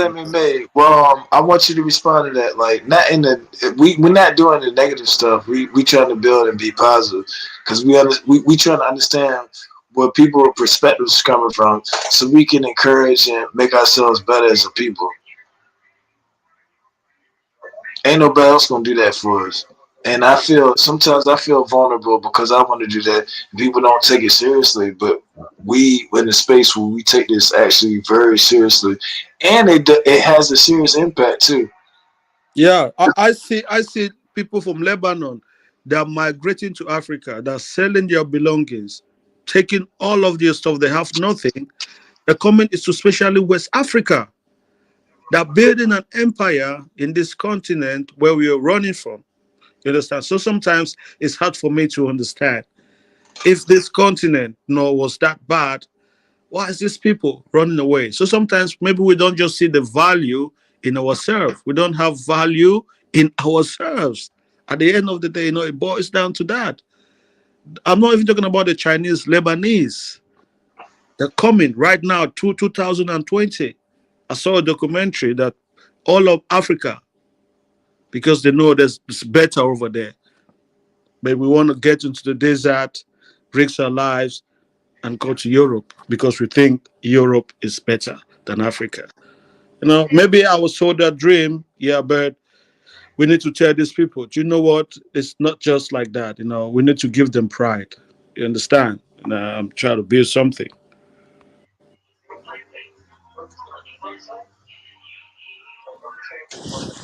Okay. Um. Yeah. Do you have Lebanese in Ghana, African millennial? Yeah, they are there, I'm sure. Hey, Yeah. There's a go ahead, huge keep it moving. community of them. Don't you get the next talking point? Not necessarily. I kind of wanted to close the panel. Okay. Is she alright? I just took my closing statement. I know you need to go. So the idea is that we, the Africans, maybe in the diaspora, we should be those leaders. We should do our best to be those leaders we're talking about who are not doing nothing. If we don't replace them, we're going to have the same discussion for the next 20 years. You understand? So we should try and replace them. The opportunity you have now, you live in the West, you have some leverage. Use that leverage to be a politician in your country. It's easier for you to go with some little money and go to your local community, your local council, and be a council member. You can start from there. If it needs for you to bribe people to get some position in your local council, What are do you it. talking about, Kifaru? Kifaru, that's Yeah. not. Listen, with the system in place now, that system is not an independent system. That system was designed to do exactly what it's doing. Okay? Hey, you You right. She's right. accessing She's the right. system is not going to change anything. Okay? Unless, like, the system is dismantled, unless, like, there's a bunch of people, like, replacing those people and really completely change the direction of things and the thinking, Hmm. especially because Yeah, yeah, me being a yeah. council, they're not gonna my hands gonna be tied. Don't you I know that know. there's people in that system that want to do differently? Do you know what happened to them? I know. I'm not denying that. I'm just saying, just try to be involved in your own little way. Not everyone, but the ultimate goal is to replace the system completely, and that's why the Pan African Alliance. That's what we're trying to do. Try to create a movement that will replace the system It's not completely. gonna be from Pan African Alliance. I You seen it see? now. You guys You gonna Okay, see? okay. So let me explain to you a doomsday scenario, and I'm gonna tell you why she laughed, and I laughed too, Kifara. And it's not your fault. I agree with both of y'all, but it brings up the African Union, and then if you bring up the African Union, you get the European Union, and then it goes into globalism into a place that we don't want to go to, and then effectively it would create the new world, and I don't want to go into that because order out of chaos, we already in chaos. We need order, but not that order. We seen the order they picked up, and we didn't want to pick it up.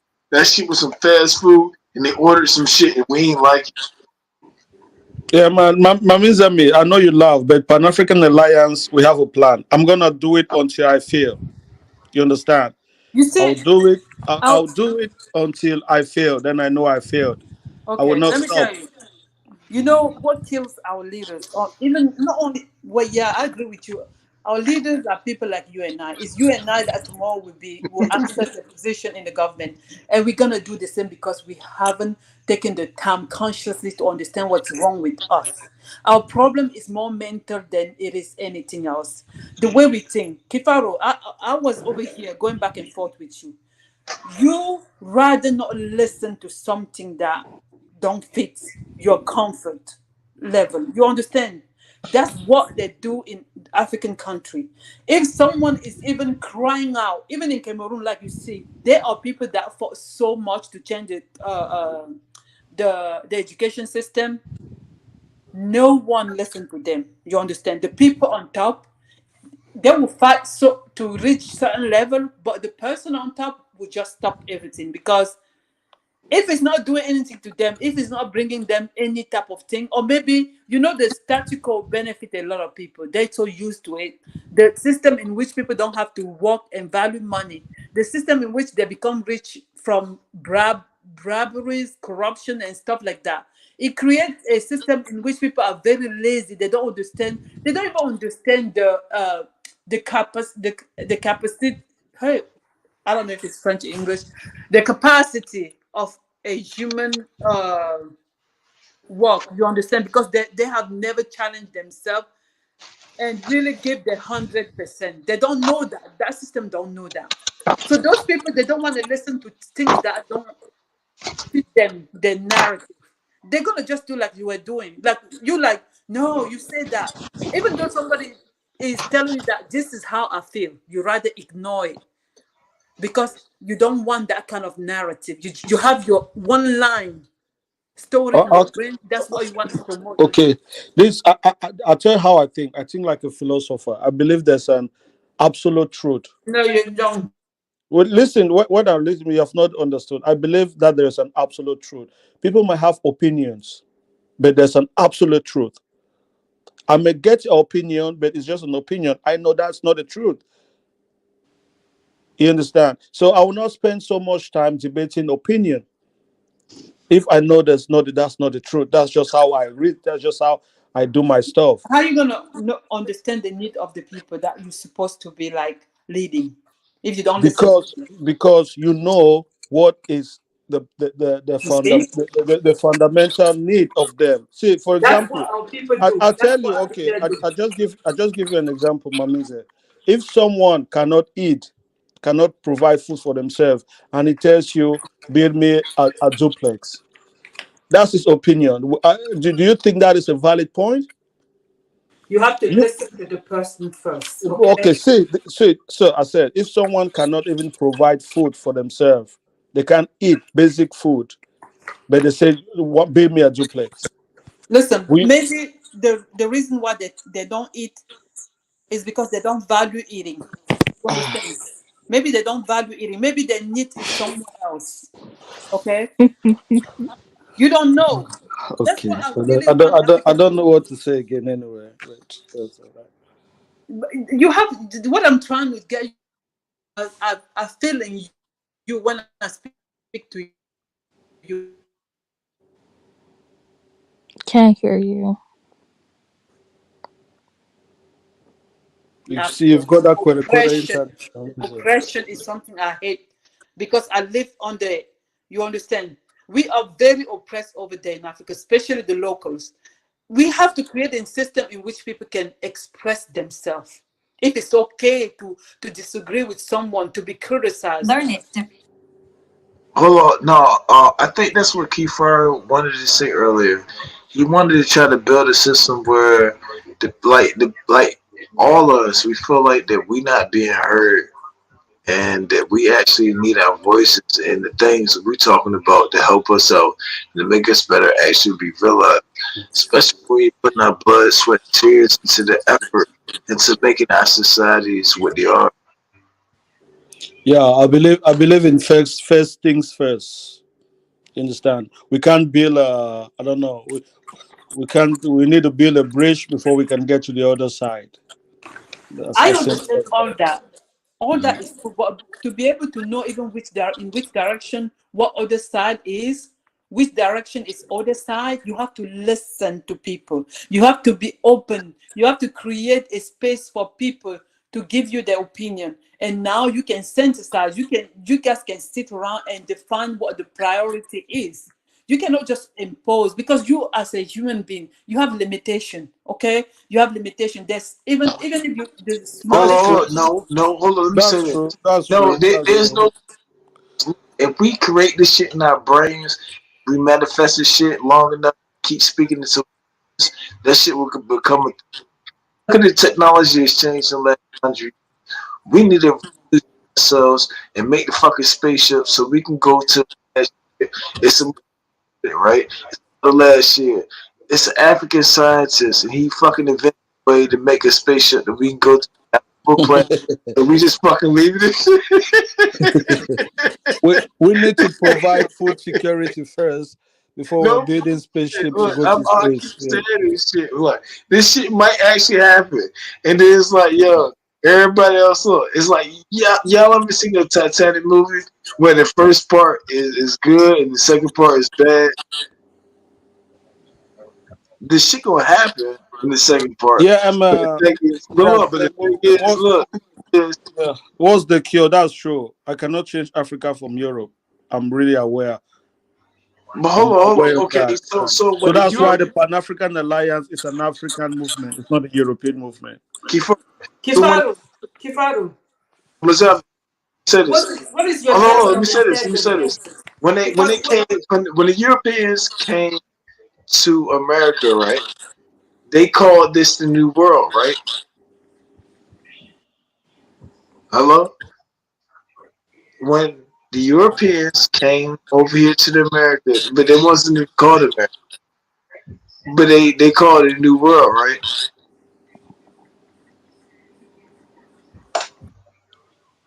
You I don't listen. think he can hear you. M. Okay, so M. Hey, how you doing? You been doing good? Yes. Good. All right. So Anyway, sorry, man, that was a nice show. I think my means has gone. So please join the Pan African Alliance if you're actually ready to change Africa so that we can replace all these politicians who are not working in sync with your people. That's just what I'm going to say. Yeah. So I wish everyone, I don't know, a good day, good night, good morning, and hope to see you some other time. Bye. Peace. all right, all right. Yeah. So check Her this out. panel's Yeah, ended. look, so you heard about that shit before, right? When the so-called Europeans came to the Americas, but it wasn't it wasn't called that, but they called it the New World, right? Mm-hmm. So there's worlds, just like in the Bible, it's worlds on this planet. Or in this planet. Look, just so far as the knowledge, I'm not saying I know it for a fact, but I don't know it. The earth could be flat, it could be round. I don't know. Yeah. But look, but check this out. Now check this out. I believe it's a sphere. I believe it's a sphere, but am Mm-hmm. I right? Look, am I right in my belief? Look, the outlier. You But I believe there's a know, spirit? no, I said sphere. Oh, a sphere. Okay, so you believe that the world is a sphere. Like a basketball. Have you said this shit? Oh. And I said it so clearly, like you're a miserable. Yeah, no bullshit. But look, check this out. What do you believe? I mean, is the world flat? Is it a sphere? Uh, I don't know. I don't think it's flat. I But think it's it round. appears to be flat. I agree with it. It appears. Not saying it is flat, but it appears to be flat. Right, right, I give them that. You feel me? right. I mean,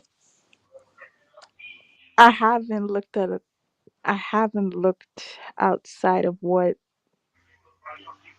the pictures that have been taken from space. So, but I do believe that what they say the Earth is. Ooh. I think that's what it is. So I Oh, believe you that's the said that you realm. haven't seen pictures from outer space. So you understand, like, when you delve into it, I actually has. Why do we not have? Let me coin this one right quick. Hmm. We got pictures of a whole bunch of other shit, and we got selfies. Where's the Earth selfie? The real Earth selfie?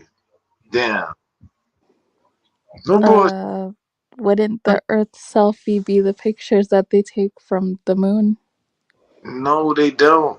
Look it up. Hey, Wait, you those are may think look. You may think depictions? I'm joking.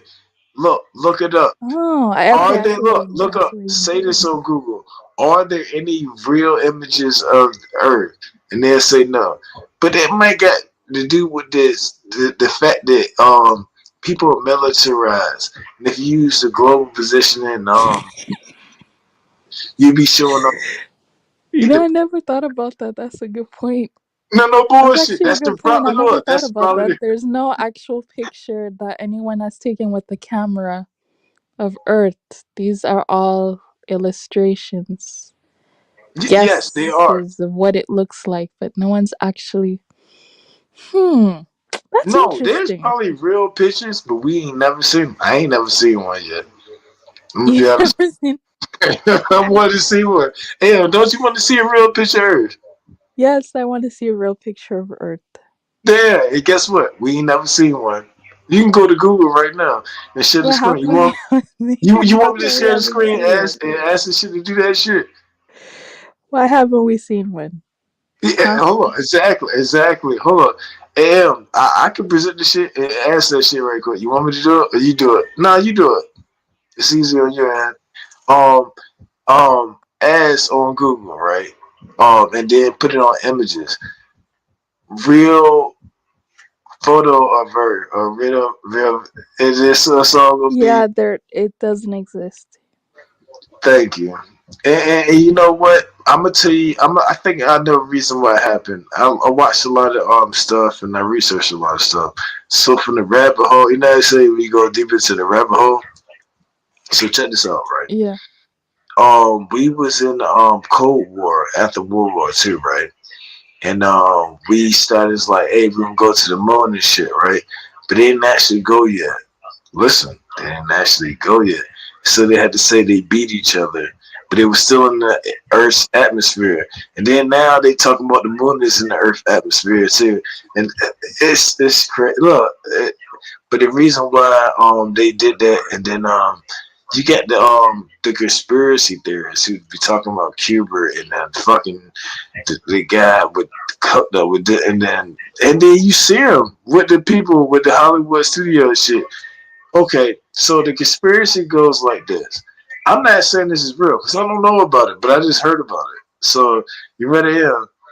So the say that we won or they won, we both on both sides actually said, "Hey, we won," and Movie Hollywood Studio did that shit and said we went to that Wait, shit. wait, wait. Are you trying to tell me? Are you trying to tell me that they actually didn't go on the moon? That was Oh, fake? Are you trying oh, to tell me that? okay. So if you look at their training simulations, right? They Yeah. train in simulations in NASA. Guess where they train at? How do they train? Hollywood? I'm gonna ask you. How do they train for space? You know. I don't know. How do they? Oh, okay. So they train in Olympic size pools. You know, like the Olympics. Yes. So they train in Olympic size pools. And this when I go on to the spaces water thing. You wouldn't train in an environment that's not similar in it.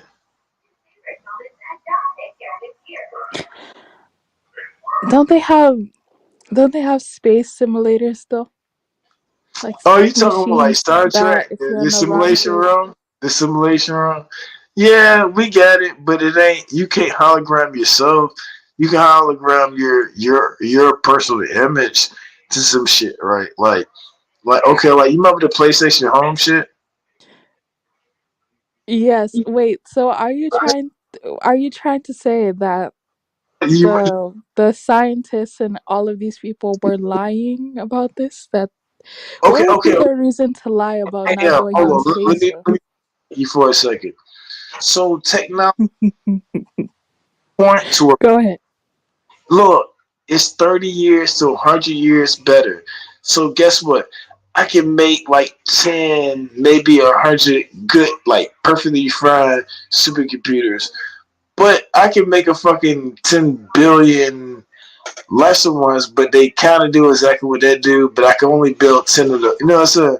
So basically, technology, the shit we get is in the public, in the private sector, or what you call it, commercial sector, the commerce or industrial, or actually like governmental shit, like it'd be way better. So like whatever the shit we getting as mainstream or like this is easily acceptable, and then you see the same shit, but yet the price go down, right? But then the price go up on shit. You ever notice that? Yes, I have. Yes. Thank you. And it sounds crazy to some people, but for people who actually pay attention to shit, well, not even pay attention. You don't even have to be paying attention to shit. This shit paying attention to you.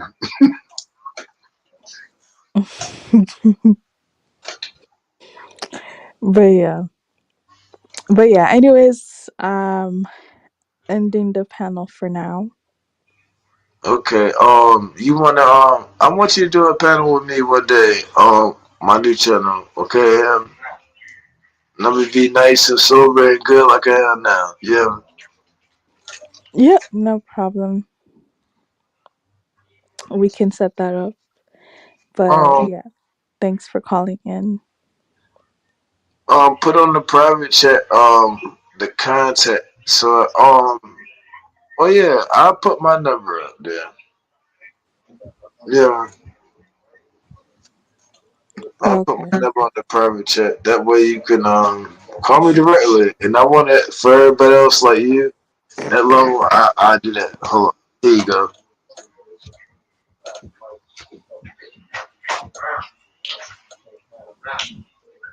Give me 1 second. I think I got the rest of the number.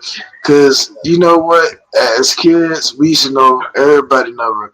Nowadays, we don't remember nobody number. You probably grew up in a generation where you ain't never remember people numbers, or did you? Yeah, I'll be honest. No, I don't remember people's numbers. Never. Yeah, look, look, that's the thing. But you in the age where you realize that's actually, you know what? When you grew up as a kid, you remember some numbers, but you don't remember no more. I mean, the only number I remember would be the phone number, the home number. Oh yeah, the whole number. That's How can it. you not But remember like the other damn whole people's number? numbers, yeah, no, no, You see it, Em? it's never that serious. You see it? Yeah, I got it. All right, so look, check this out, right? I want you to send me a message to that number with AM or African Millennial, and then that way I can save it. You feel me? Yeah, no problem. And I'm gonna do some more lives and stuff and build up the communities because I actually we all got a whole bunch of different communities in different settings, but now with that we got some shit rolling in the future. You feel me? I got you. Yep. Okay. No problem. So I might come back tomorrow. So I'll see you then. Okay. Go ahead and nothing get out the jet. Send a message and I'm save your number, and then that way I can link up some more better shit. I appreciate y'all.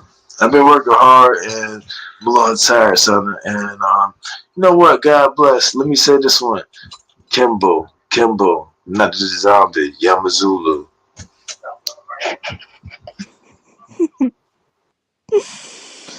Okay. Thank you. What language was that? Anyways, guys, it's been real. It's been real. I'll probably be back tomorrow though. I'm kind of in the streaming mood, so I'll probably be back tomorrow with a different topic. Thanks everybody for being here. Thanks everybody for coming. And I'll see you guys maybe tomorrow. Have a wonderful day. Goodbye.